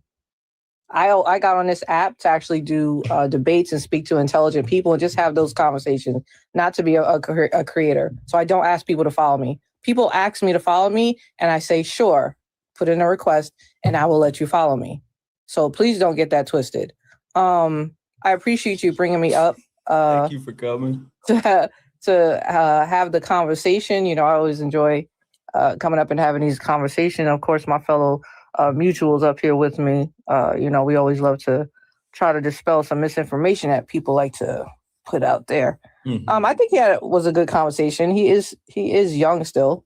Yeah. So I understand having certain views that he does have. I mean, we saw a lot of people between 18 and I'll say 30, 35 who kind of have the same ideology as he does, especially when it came to Kamala. So I understand where they're coming from, but I just want people to actually open their minds up a little bit more. Hopefully that is something that happens when we don't go into the midterms, and especially with the next election. Absolutely. Absolutely. I want to say this really quick because I just saw someone say, do these women often have a panel together? And the question is, yes. Yes, they do actually. And normally it's with Swan. Swan is live every day. Actually, Swan, I was so mad at you last night because I was sitting there waiting. And I was like, why isn't Swan live yet? But it's quite often on Swan's live, even though Adorna is supposed to be going live again soon. So there's that. But, you know, yes, they absolutely do. Adorna, floor is yours. Thanks. Yeah, I do want people to realize that, for example, when we're talking about voting and people are saying why they did vote, and people think that what their vote shows what it is that they do stand for, right? And this is just not just with voting. This is just in life in general. The things that you uphold, these things that you back pretty much, they also show what's not a deal breaker for you. So yes, what you do vote for shows, okay, I agree with this person's policies. I agree when they say this or do this, but when they are doing things that aren't right, and that's not a deal breaker for you, that also shows your character and who you are, right? Like people will say, like, I liked that Trump, said does this in regards to foreign policy. Okay, but then you can't, and I said this earlier, you can't then not want to be called a misogynist when you're showing that these things that are harmful to women aren't a deal breaker for you. That is misogynistic, right? And we see this a lot when I do a lot of talks about racism. We see this about people who are transphobic as well, et cetera. People want to take actions or accept actions, but don't want the word associated with those actions because it doesn't make them feel nice.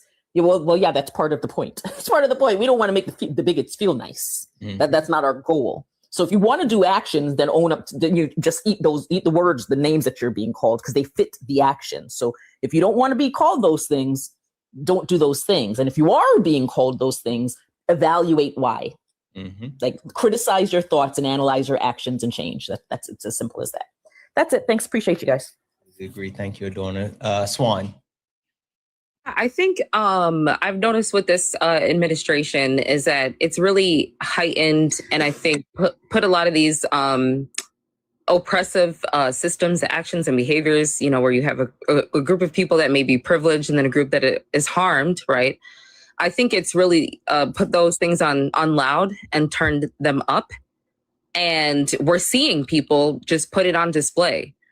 I think we have an opportunity, though, to address these things, right? I think having a discussion like this is so important. You've got, over 2,000 people in here, and people are, hearing things that they may not have heard before, or having discussions that they may not have had before. And I think that's, the progressing through this is going to require us to dig deeper and to understand how we're socialized, to understand our actions, and then to understand what we can do to progress society forward, right? And I think a lot of times, like before this, right, people develop their political ideology. And a lot of times you think because you developed your political ideology like a leftist, right, they're thinking, well, I'm not going to be as misogynistic. I'm not going to be as racist. I'm not going to be as homophobic or as transphobic because I'm a leftist, right? Wrong. You developing your political ideology does not necessarily mean that you have taken the time to actively deconstruct what starts with self, right? I'm a cishet woman, so I live in a society to where we're socialized, right, to believe that this is a heteronormative society. Like, that's the agenda. A lot of people will say, people that are ignorant, homophobic, and transphobic will say that there's an LGBTQIA agenda. No, there's not, right? Sexuality and gender have been fluid since humans were humans, right? The actual agenda is us being forced to live in a heteronormative society. While I may not be actively harmful towards anybody, right, I have to acknowledge the privilege that I have. And then I have to also do the work to not perpetuate that harm and understand my actions. And I think that that's going to be included whenever we're making decisions about who we want to vote for, who we align ourselves with, right? Because if I'm just thinking about this candidate in this one way, right, or this person or this individual in one way, I'm not necessarily, taking into consideration the needs of those that are marginalized. And I think that that's something that we all have an opportunity to hone in on, and we need to have these discussions more. I think that'll definitely help get us through this and come out on the other side. Okay. Yeah, no, listen, I completely agree. And the one thing that you said, and I really love to call out, is one of the reasons why I quite often reach out to like you three specifically, and the people that I do reach out to and try to drag you guys into my lives is oftentimes because there's thousands of people here watching, and there's so many different perspectives that people aren't exposed to, and so many voices that, in my opinion, they should be exposed to, people whose voices should be amplified, like you three. And a lot of people don't get to experience that. And so I think it's, my responsibility to make sure that any chance that I can, and especially when there's a possibility to add to it, that I amplify your voices, because you guys are amazing. And this isn't just like saying, oh, because you're women or Black women. It's just you're amazing people whose voices should be amplified. And I think that's the only way that we're going to figure out how to make things better, is if we elevate those other voices that aren't normally heard, that have unique perspectives that would shift the entire dynamic of who we are and what we do. So thank all three of you for coming up. I really do appreciate you guys. Thank you. Appreciate you. Talk to you later. Have a good day. Thank you for the gifts, everyone. All righty then. Guys, we're going to get back to some debates. If you are a Trump supporter, get in the box. If you are someone that supports Donald Timothy Trump, get in the box. We are only looking for some debates. Please do not request up if you are not a Trump supporter. We are only looking for some debates. The box, there may be, I don't know who's still here or who's not, because there were a lot of people that requested and it may have flushed out. I don't know. Let's just see. We'll start here.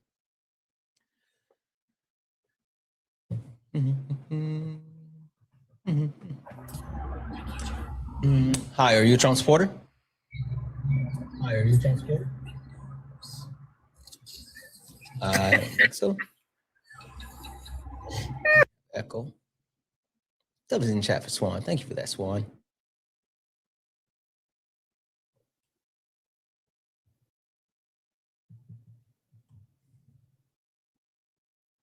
Spin. Hey guys, can we tap the screen? We're almost at 5,000 likes. Can we go ahead and tap the screen and get it up to 5,000 likes? Also, it looks like if you look up at the top, you see the word follow. That means you're not following me. Hit that follow button. Hi, Tiff. Are you a Trump supporter? Why? Gotta go ahead and drop that. If you look up at the top and you see the word follow, that means you're not following me. Hit that follow button. Hit that follow button. Give me a follow. If you see a great heart, then that means that you have not sent your daily heart me. Go ahead and send your daily heart me. Follow the at the team. Supermom, are you a Trump supporter? Okay, I'm going to take that as a no. Really quick, guys. Really quick. Or you know what? This is what we're going to do. How do I clear the box? I'm going to clear the box. If you're in the request right now, I'm clearing everyone out. And if you are a Trump supporter, get back in the request. Make sure that you, if you hit the request button, that you are a Trump. And I was clearing people out faster and they're coming back in. I'll just make sure. All right, there it is. Now, if you are a Trump supporter, get in the box. I kicked everyone out. If you are a Trump supporter, get in the box. We are only looking for some debates. Please do not request up if you are not a Trump supporter. We're only looking for some debates. And make sure you are an adult, 18 years of age or older, and you are a Trump supporter. Please do not request up if you are a child. Not talking to children. And also, I don't want to talk to trolls or crash outs. Please and thank you. No trolls, no crash outs. Hi, Gene, are you a Trump supporter?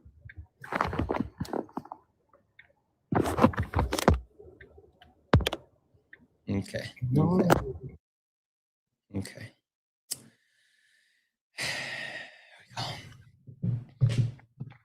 Hello. Hi, Adrian. I'm assuming you're a Trump supporter. I am. Okay, perfect. Adrian, question for you. Yeah. Donald Trump invaded Venezuela, has said that we're going to occupy the country, has openly admitted that it's about the oil. You also have a little bit of echo. Can you like swipe up? Don't leave. Just swipe up for a second like you're checking the text message and come back in. There you go. There you Okay, I did it. Oh, yeah, that's better. Oh, no, still, are you? Give me a second. Let me just make sure it's not me. Okay. Oh, it's still a little, all right. And you said you're not on Bluetooth. You said it's just your phone. No, it's probably just my phone. I don't know. Okay, we'll power through. With that being said, right, all of the things that Donald Trump are actively doing, including occupying another country and destabilizing it, what the hell? Just what the hell? What the hell, Leon? What the hell, Barry? So, do you know when he was first indicted by the U.S.? Yeah, it was a while ago. It was under was it under the first Trump administration? It was under the first Trump administration. Yeah. It's been a while. Right. As soon as Biden got into office, he left it unenforced. He didn't act on it. And now that Trump is back, he's obviously going to resume what he planned. Presidents before have done the same thing. Same thing with Osama bin Laden, terrorism charges. And look what they did. They, without permission from Congress, Obama went into Pakistan without any approval from anyone and killed unalived everybody in that compound. Unalived. Okay, sorry. Unalived everybody in that compound and took all the information and left. Same thing happened here. Everyone keeps saying it's an act of war. It's this, it's that. It's not war. They extracted the president and left. Whether they're going to occupy it or not is like he said, they're going to run it. No one really knows what he means by that. It's very vague. I'm not exactly sure what he can mean by that. But even if he did, you think that a dictator that has been known and documented to not only torture civilians, kill political opponents, unalive political opponents, invade neighbors. Everyone's talking about imperialistic intentions. Venezuela has been trying to take over half of Guyana for the longest time and has began going up to the Guyanese border in attempts to invade. This is well documented, well known. This isn't like something like Iraq, and a lot of people like to compare it to Iraq because we went to Iraq and we stayed there and we invaded, but that's different. That was off false info that there was weapons of mass destruction. There has been a warrant for his arrest for 5 years on connections to narco-terrorism. This was like multiple ones, the FARC guerrilla group, the cartel. Let's hold on, because now I'm trying to reel you in. You can stop. You can stop. Yeah, I'm trying to reel you in. You're saying a lot, and I want us to have an actual back and forth. Really quick, how old are you? I'm 18. I just turned 18. December 27th, 2007. A couple days ago. Oh, happy belated birthday. Thank you. All right. So like you said a lot. You said a lot there. And while I do understand the justification as far as the president and having, the United States actually putting forth the charges that they laid out, right? They did lay those charges out in 2020, right? Specifically March of 2020. Hold on one second. Apparently, March 26th. Wait. Hold on one second. Superseded indictment was unsealed. Oh, so it was sealed, and then they just unsealed it in January of this year. Yeah, but it was sealed under January the Biden 3rd. administration. Yeah, it says here Maduro was taken in U.S. custody for felony face charges. No, they unsealed it on January 3rd, 2026. I understand your point, but the charges. Well, that wasn't the point that I was making. I was more so talking about. I was going somewhere else with that. It's just something interesting that I saw. Okay, sorry. Anyway, the overall point that I'm trying to get to, right, is we can talk about the. And by the way, hold on. I'm so sorry. Everyone's saying I didn't vote. I didn't vote, but if I could go back in time and vote, you didn't vote. That's fine. No, but that's just what everyone's saying. I would still vote. Yeah, I know you just turned 18. It's fine. Don't worry about it. Okay, Me and you talking. like I see the ICC has wait, hold on one second. So this was just a actual warrant that was issued by the U.S., specifically by the Trump administration. It was sealed, and the ICC even has not issued an international warrant. So even the ICC has not designated him as a international criminal. I guess okay. So now this makes my my question even like larger. What about Donald Trump welcoming Putin into the U.S., where he is an international war criminal with international warrants, or Bibi Netanyahu, who is an international criminal with international warrants? Like, what's the symmetry breaker for you then? Because you can talk about Maduro and you can say that, yes, he's a criminal and all this other stuff. And I'm not even pushing back on that, but I'm saying, what's the difference between, you know, that criminal dictator and the other two criminal dictators? For sure. So, number one, with Putin, you're not dealing with the Venezuelan president. You're dealing with the Russian president. He has similar amounts of nukes to our own country. You can't simply go and bully Putin. It's not the same thing. Okay. If Donald Trump could take out on a smaller level people that are allied with Russia, that hold financial ties to Russia, that want to make a currency with Russia, then that is technically indirectly affecting them in the exact same way without, you know, destroying the world with nukes and other sorts of things. It's different when you compare leaders of major nations with nuclear powers. And when you go to Israel, I'd like to say, like, I'm not in support of Israel or nothing, but whenever side you go on, Kamala Harris, Trump, Kamala, whatever. Sorry. I don't mean to be whatever. It's sorry, I don't mean to be disrespectful or anything. Yeah, you can just say Harris. That's fine. Okay, look, great.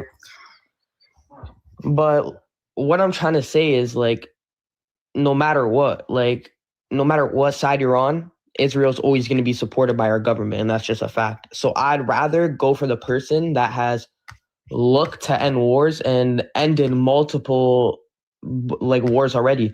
Is it as much as he claims? 7 wars? I'm not exactly sure. I know, and he's lied about all of them. But cool. But that's not really true, though. No, that's absolutely true. And he ended the Rwanda. He ended the Rwanda. He didn't. We can go down a rabbit hole in a minute, but I want to stay right here where we are with both Putin and Bibi. So your premise is that we can't take out Putin because he has nukes and he's a bigger power. And then we can't take out Bibi because he is, with Israel, and the United States kowtows to Israel. That's what you're saying. Like, kind of, but you're kind of like, with no disrespect at all, you're kind of putting a little bit of words in my mouth. Like, what I'm saying is, no matter with Putin, yeah, you're correct. That's my stance on Putin. But if you're gonna, I'm not saying that. You like, said we can excuse we can excuse what Harris Netanyahu or Trump. Hold on. The United States is going to actually support Israel. That's what you said. Yeah, I'm saying, like, no matter what, the United States is going to support Israel. Do I like that? No, right, but so that's them kowtowing to Israel. Sorry, can you repeat that? That's them kowtowing Israel, meaning that no matter what, they're going to continue to support Israel. Yeah, and I'm against that. But no matter what, I was just recapping your argument as far as the premise why you said that we can't go after Putin or Bibi. Yeah, sorry. I think you're trying. Like, I don't know. Like, I'm thinking you're trying to question me, but I don't know. Never mind. No. I'm just trying to make sure I have. No. You got it right. I just wanted to make sure that I'm okay. Perfect. So under that premise, right?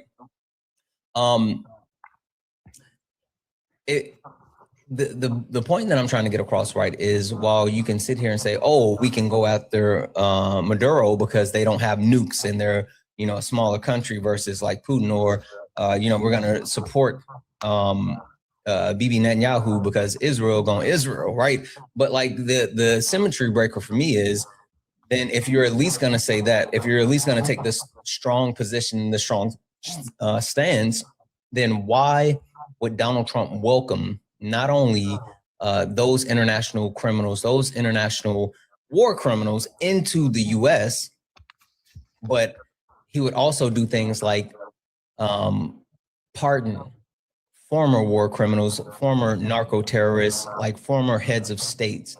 Like, again, none of this is adding up. Sorry, could you give me an example of who he pardoned? Yeah, what's the former drug dealer president? Give me a second here. And by the way, I'm not saying that you're lying. I'm just like, no, it's all good. Because I'm genuinely here to learn. If I'm willing to be educated. Like, I won't blindly follow someone. It's just based off of what I've seen. I'm in support of Trump. You know what I mean? Yeah, no, all good. Former ruler of Honduras, Juan Orlando Hernandez. He was in charge of Honduras from 2014 to 2024, and he was arrested and extradited in 2022 for drug and weapon charges. And he had 400 tons of booger sugar and related weapon assault, and he was sentenced for 45 years in federal prison, and Donald Trump completely pardoned him. But in America, he was like I don't understand. Like, where did this all take place? Like, Honduras or America? Yeah, he was the president of Honduras, and he had a direct pipeline pumping booger sugar into the U.S. Okay, and who was president at the time? Joseph Robinette Biden. Okay, so Biden was president. Who extradited him? Yes, Biden extradited him. He was the president under. He was president from 2014, which that's under Biden. I'm sorry, under Barack Obama, all the way up to 2022, which was the middle of Biden's first term, or Biden's term. So he was president while under. Trump pardoned him? Yes, Trump pardoned him. What was his reasoning for pardoning him? Because he said that it was politically motivated, even though Juan Orlando Hernandez, again, was literally, he imported more than 400 tons of booger sugar into the U.S. Okay, so honestly, I don't know much about it. You could definitely be right. I am not denying that you're not like right, but I wasn't really old enough at the time to be interested in politics. This just happened January the 1st. I'm sorry, not January, December the 1st. Like right. No, I know. I'm saying to find the information about this guy, like back in 2014, whatever he was doing. Like, you know, I'm not really educated on it. That's why I came up here on the 1st. I understand, but when I'm saying when all this went on, when he got arrested, I wasn't aware of all this. What I'm trying to argue. Wait, hold on. I just want to make sure I'm clear with this. What does Donald Trump pardoning a narco terrorist have to do with you just now finding that out? Like, I'm not saying, or the history of him. I'm not even saying that. Because I would still have to do my own research. You have to understand, I'm not, you're taking a stance as if I'm denying what you're saying. What I'm saying is 100% it could be true. And it could definitely be a contradiction within like his administration. I'm not denying that. I'm just saying I would have to do my own research and see the own circumstances. Like, just when you go on TikTok and you see people and you say, oh, they're invading, they're starting a war with Venezuela, but that's just that's fear mongering. You yourself, you're very smart. You know they're not starting a war with Venezuela. It was an extraction. Well, no, that's they're simply not. what it was. They're literally starting a war, but not in the sense of because the countries they're absolutely starting a war. It's just whether or not Venezuela will fight back. Like, Donald Trump is fully prepared for war with Venezuela. It's just that Venezuela is willing to actually fight back. That's the symmetry breaker. It's not that, they're not engaging in acts that will start war. Yeah. But you have to realize that that's literally how it works. They went in there to extract a known cooperator with narco terrorists. I can name the different cartels. Then why would he Donald tortured Trump his own civilians? That's fine. Then why would Donald Trump Hold on one second. Hold on. Why would Donald Trump then say that, one, we're prepared for additional military strikes, two, we're going to occupy the land, and three, he wants to set a precedence, an example to let everyone else in the country know that who's in charge? I'm sorry. He said those was his own words this morning. I'm sorry. Can you repeat that? Yeah. Donald Trump said that, one, we are prepared to go back and do additional military strikes. Two, he said that we will occupy Venezuela and the United States will run Venezuela. And three, he wants to make sure that he sets the example and lets everyone know that the U.S. is in charge. Yeah, absolutely, because the country's been run by known cooperators of narco terrorists that plan to invade Guyana to expand their narco terrorism operations in the Amazon. I Like think this, you're this missing is the known, question. documented I information. think you're missing the question. Why would he say those things if he's not prepared for a war? Because he's taking out a risky person that is known to cooperate with terrorists. And what I'm telling you is, if this person's in power, they should remove him, and I am in full support of that. And I'm saying if Venezuela, which their people are totally happy about it, you can go to videos of them cheering early in the morning. I still think you're missing the question. I understand your question, and I'm getting Repeat to the it. question to me then. I don't remember your exact wording. I'm sorry, but Then repeat what you remember. What I remember is that you're trying to justify it by comparing it to other scenarios, and I'm trying to tell you the Venezuelan people. Okay, so then explain to me. Break down your question in multiple parts. No. It's a super simple question, right? Okay. I just need you to hear it, right? Because you're looking for the counter argument and you're not engaging in the question. The question is, why would Donald Trump say all of those things if he's not prepared to go to war? Which is why I was explaining to you that he would go to war, but it wouldn't be smart of Venezuela to strike back. Their people are happy about this, the removal of this government. They're happy about this. That's why I'm saying it won't happen. He knows it won't happen. Yeah, the current president now, the VP, Donald Trump is saying one thing as far as saying like, oh, they're in communications with the current VP, but additional reporting that came out directly from the VP and also messages they're putting out, they're gearing up, they've deployed their military, and they're saying that this is an imperialistic invasion.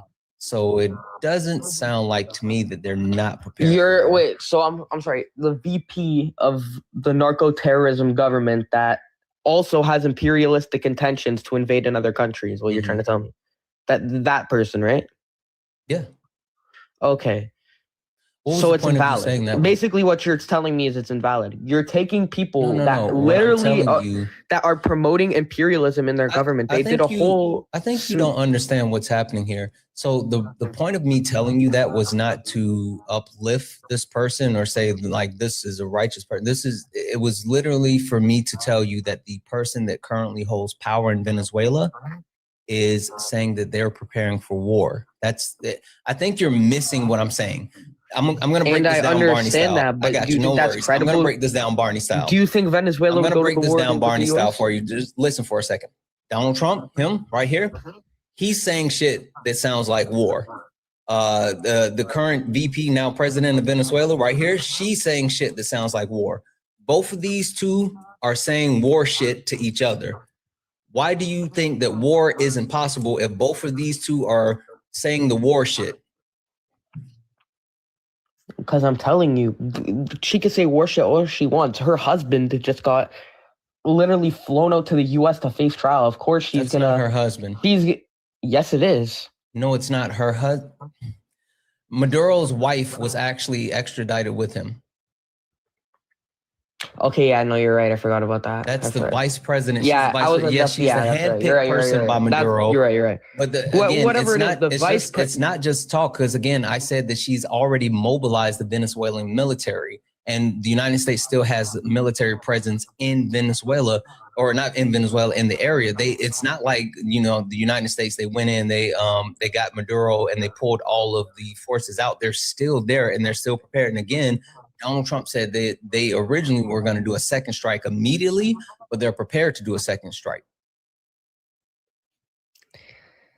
Yeah, no, absolutely. But what I'm saying is they can mobilize all they want. Like, even if they tried to make one attack on a U.S. naval ships, because U.S. naval ships are like near the coast of Curacao now and everything, but they're not going to do it because they know they'd get like absolutely obliterated. Why? I'm not telling you that they would win. I'm not saying that. I think you don't understand the situation, because not only is Venezuela mobilizing their military, my point is it won't lead to a long, prolonged war like Iraq. The point that I'm making is Venezuela is mobilizing their military and preparing for a fight, and they're using the rhetoric and letting their citizens know that there's a fight coming. You couple that with the fact that the United States is saying the same types of thing and not removing their military, that's a bad combination. You can also talk about the fact that Brazil has deployed additional troops to support Venezuela. You can also talk about Colombia and their posturing against Donald Trump. The Colombian president came out today and said that they don't fear Donald Trump and him actually taking actions against Maduro. The current administration that's still in power in Venezuela has the backing and support of the people in their area. And it's not out of the realm of possibility that they are prepared to fight. That's the point that I'm getting to. If everybody's sitting here saying that there's a fight coming, why are you so confident that there will be no fight? That's my question. But this is what I mean. Like, you keep mistaking me for just trying to completely disprove everything you're saying. I'm not saying that. What I'm saying is there may be some type of fight, but it's not going to be a prolonged war like Iraq, which is why I brought it up earlier. It's not going to be the same thing as people think it is. Why? And it because the people don't support it. What is it? Okay. The people do not support. Why was it a prolonged war in Iraq? Well, that's because they were misinformed. A lot of Americans were misinformed that there was weapons of mass destruction. No, not why. Why did it start? Why was the war prolonged? What happened in Iraq that allowed, Iraq and Afghanistan allowed the terrorists to actually continue to fight the United States military, which was a superior military, to a standstill for a long time? And someone said Vietnam, same thing.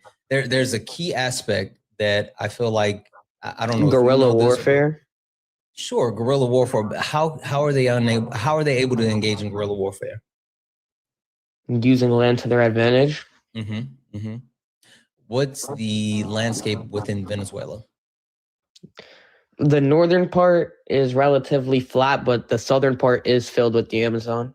Yeah. So the point that I'm trying to get across is, while the United States absolutely has a superior military, not disputing that, the premise of like this quick, fast ending war is not something that's a guaranteed. We, in our country history, we have gone into different countries with that same hubris and got put on our ass in multiple different ways. The point that I'm trying to get across is, while I have every bit of confidence in the United States military, I don't have any confidence in this administration or the Secretary of Defense. I'm not calling him war, but the hubris thinking that we can just end a country's reign and just take over and take their oil, because let's not get it twisted, it's about the oil. Donald Trump is openly those oil barrels are sanctioned. Just so you know. Donald Trump has openly admitted that it's about the oil. And for no, us he to sit admitted here that and they've think, seized oil. That oil is still sanctioned. Donald Trump has admitted that it's about the oil. Donald Trump, prior to the even strikes, Donald Trump went on a whole ramble about I how, understand the point you're trying to make. prior to the strike, Donald Trump went on a Oil whole ramble sanctioned. about how, prior to the whole strike, Donald Trump went on a whole ramble about how Venezuela was getting ready to collapse and we would have gotten all that oil and we would have had it for free. But then Joe Biden got in office, and now we're buying oil from Venezuela, and we need to strike them so we can get all the oil and the access. And that was something that he talked about today. He didn't talk about Maduro being a narco terrorist. He didn't talk about, all the D-rugs that were coming. He kind of mentioned it a little bit, but something that he spent a good amount of time focusing on was the implementation of U.S. companies into Venezuela to access and take the oil. It's about the oil. The oil barrels that they have already took are sanctioned oil barrels, is what I'm trying. Like, I fully understand the point you're making. The oil that you're talking about, though, is what I'm trying to make you understand. Those oil barrels are sanctioned. They can't make money off them. They're sanctioned. I'm not talking about the oil, the sanctioned oil, bub. I'm talking about the oil reserves that Venezuela currently sits on. Who has the second? Do you have any source to provide that they're implementing American companies into these to drill these oil reserves? Jimothy. Donald Jimothy Trump said it. Where? Today. Did you listen to his speech earlier? A little bit of it, but I would like to. I would like to go back quote. and listen to his speech. He literally, that's what I've been saying this over and over and over. He said it. I just said that he touched on the narco terrorism just a little bit, but he talked about how they specifically were going to send American companies into Venezuela to get the oil. He literally said that. He literally focused on getting the oil out of Venezuela. His words. He wants American companies to get into Venezuela and get the oil. He said that. But you realize, even regardless, like there's been evidence that Maduro mismanaged all of their oil. None of the wealth that they gained from oil was ever rediverted back to the citizens of Venezuela. That's not true. What happened under Maduro is when the gas prices, when gas prices skyrocketed and oil went up, Maduro was able to parlay those additional funds to reduce the poverty in Venezuela. It dropped from, I think it was like 46% down to 32%. So he was absolutely able to use the increase in oil sales to decrease poverty within Venezuela and also increase the literacy rate for Venezuelan citizens. But again, none of that negates the fact that Donald Trump has openly admitted that he wants the Venezuelan oil. So are you saying that since you think that Maduro didn't properly utilize the oil, you are good with Donald Trump going in and stealing the oil from Venezuela? But he's not stealing it. Like there's already been talks for plans about how they're going to re-implement it into the Venezuelan economy. I don't understand. Well, I remember even like 20 minutes ago or however long ago it was before I was on here, a guest brought the same thing up. And the most you can reply to that is, brought what up? What do you mean? Brought what up? The guest 20 minutes ago, the guest brought what up and I couldn't reply to it. What? Be specific. Because 20 minutes ago, we were talking about, intersectionality. It was a while ago. I don't know. I've been trying to get in for a bit. But it was just about how it was the money from the oil was going to be rediverted into Venezuela to try and stabilize the country. Yeah, that was the premise of what Donald Trump said. He said that they're going to And that's not a good thing to you, but I don't understand. That's not a good thing to you? I don't trust that he's going to do it. Like, sure, you can say but see, that. That's what I mean. It's a section up for debate, but it's not. Simply denying and twisting the words of the plan. Really quickly, tell me one thing that Donald Trump said that he was going to do before being elected that he's actually done. He got a ceasefire between Hamas and Israel. He didn't. He did, though. He didn't. They stopped for a temporary agreement and it was immediately broken. He didn't say he was going to get a ceasefire. He said that he was going to broker a peace agreement. People are still going to... No. Okay. He didn't say that he was going to get a ceasefire. He said that he was going to end the war in Russia and Ukraine, and he was going to end the war that was occurring in Gaza, and he has not done that. There was a temporary pause in fighting, and they're still right back at it, so that's not true. Now name one thing. You're not understanding. People are one thing that Donald Trump said that he was going to do prior to getting to office that he has actually done. Can I make a counter argument what you just said? You can as soon as you actually name one, or you can admit that he hasn't actually. But that's why I'm trying to make a counter argument that he did solve that, or at least relatively did. But you're not letting me. So Well, I mean, you tried to say that the actual. I know, but I'd like to make a rebuttal to that. You're not letting me. Sure, Bob. Go ahead. What I'm trying to explain to you is, of course, people are still dying. Who knows what those IDF soldiers are doing? They probably just shoot them for fun. But what I'm trying to explain to you is, since the ceasefire, many people have stopped dying. There's no ceasefire. Technically, yes, the ceasefire is probably being broken on multiple. No, it's not probably. They immediately.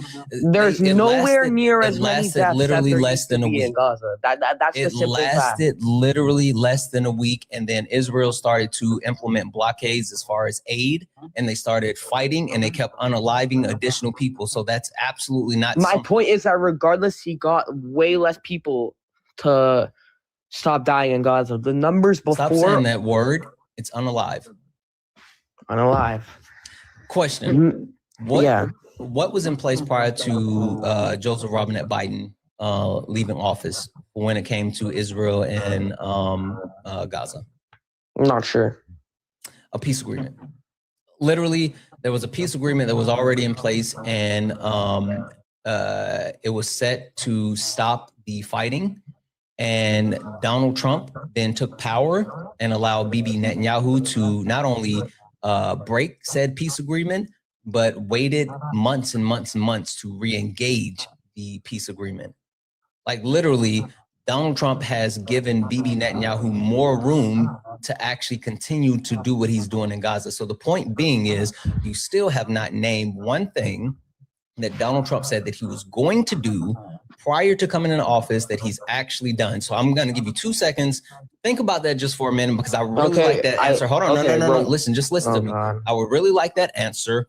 Or you can just say he hasn't, and then we can move on. But I'm going to thank a couple of people. I want you to take a few moments and think about it, and then I'll come right back to you. W's in the chat for Kimberly for the 5. Kimberly, thank you so much for the 5. Said, I recently learned the word hysterical. It derives from the Greek word hysteria, meaning womb. Just another patriarchy and misogyny shapes our society. You're fucking right. You're absolutely right about that. W's in the chat for Benjamin for the $5 donate, saying this is not realism. It's the worship of power strip of restraint. And back to Epstein, please. Exactly. They're literally just trying to get away from that. We know for a fact that's what it is. W's in the chat for, let's see here. Sean sent a $20 super chat to say, I just saw Trump's comment about the injured soldiers from Venezuela. Bullshit. And this is in parentheses, a couple of guys were hit. Anyways, his dismissing of the military and veterans, no one is ever allowed to ask why he won't vote, why I won't vote for the GOP. Exactly. Like he's absolutely just like, it wasn't a big deal. W's in the chat for Jamin, who sent a $5 super chat, say, what's the difference between a garbanzo bean and a chickpea? Trump never paid the garbanzo bean. Wait, hold on. Trump never paid to have a garbanzo bean on his face. I don't get that one. Putin's got the PP. I should have read that last sentence. Yep. Putin's got the PP tapes. W's in the chat for 1234, who sent a $5 super chat to say, ask this caller, if Trump was to be removed, most Americans would be cheering also. So does that, holy shit, that's a good question. That's a great question. Actually, yeah.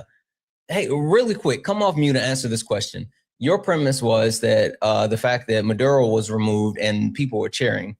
If Donald Trump was impeached today and removed from office, the streets would be flooded with millions of Americans cheering and praising. Does that mean that it's a good thing? Okay, but that's just different. Half the country voted for Trump. No one in the country didn't vote for Trump. More than half. Not more than half. He won the popular vote, more than half. Yeah, he did, but not more than half. How many people are in the U.S. approximately? 350 million or something. Yeah, I think between 350, 370. How many people voted for Donald Trump? Like 100. I would take a guess and say 125 million. No, what was it, like 78 or 79 million? That's counting people that don't vote and other parties and stuff. But relatively, just looking at the two parties. Yeah, no. What I'm saying is you should probably stop saying half of the country. Voters for the two main parties. Okay, I mean that's a fair statement, but you should probably stop saying half of the country. Anyway, you're right. That's incorrect. You're right. W's in the chat for Sean for the $10 dono, saying there's always that they're here to learn, but then bickers with points. Oh, I get what you're saying. They're here to learn, but then they try to bicker with points.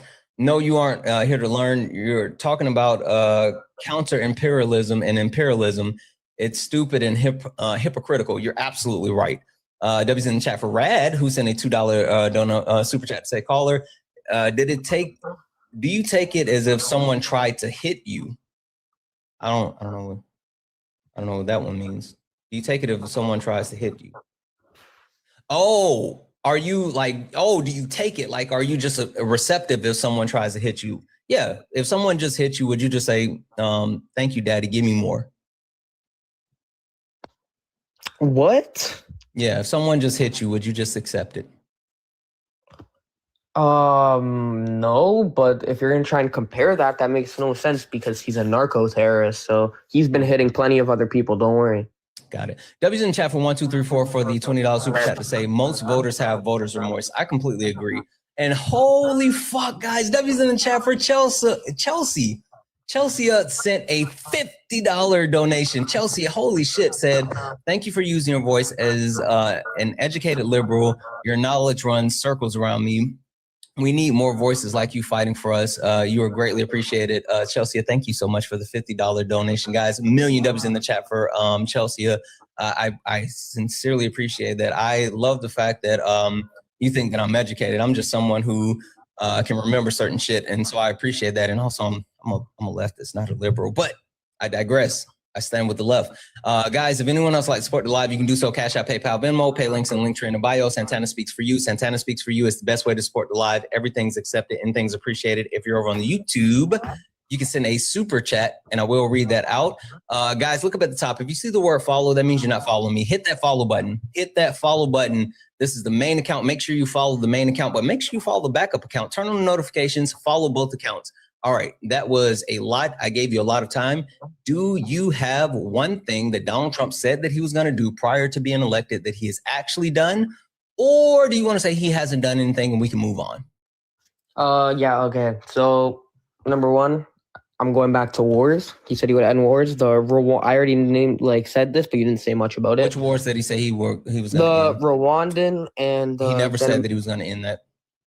No, he didn't say that, but he said he was going to end wars in general. He specifically said he was going to end 2 wars. Which 2 wars did he say? No, but overall... Which 2 wars did he say he was going to end? I understand but it's hard. He specifically called out 2 wars that he had planned to end. He ran on ending those wars. Which 2 wars?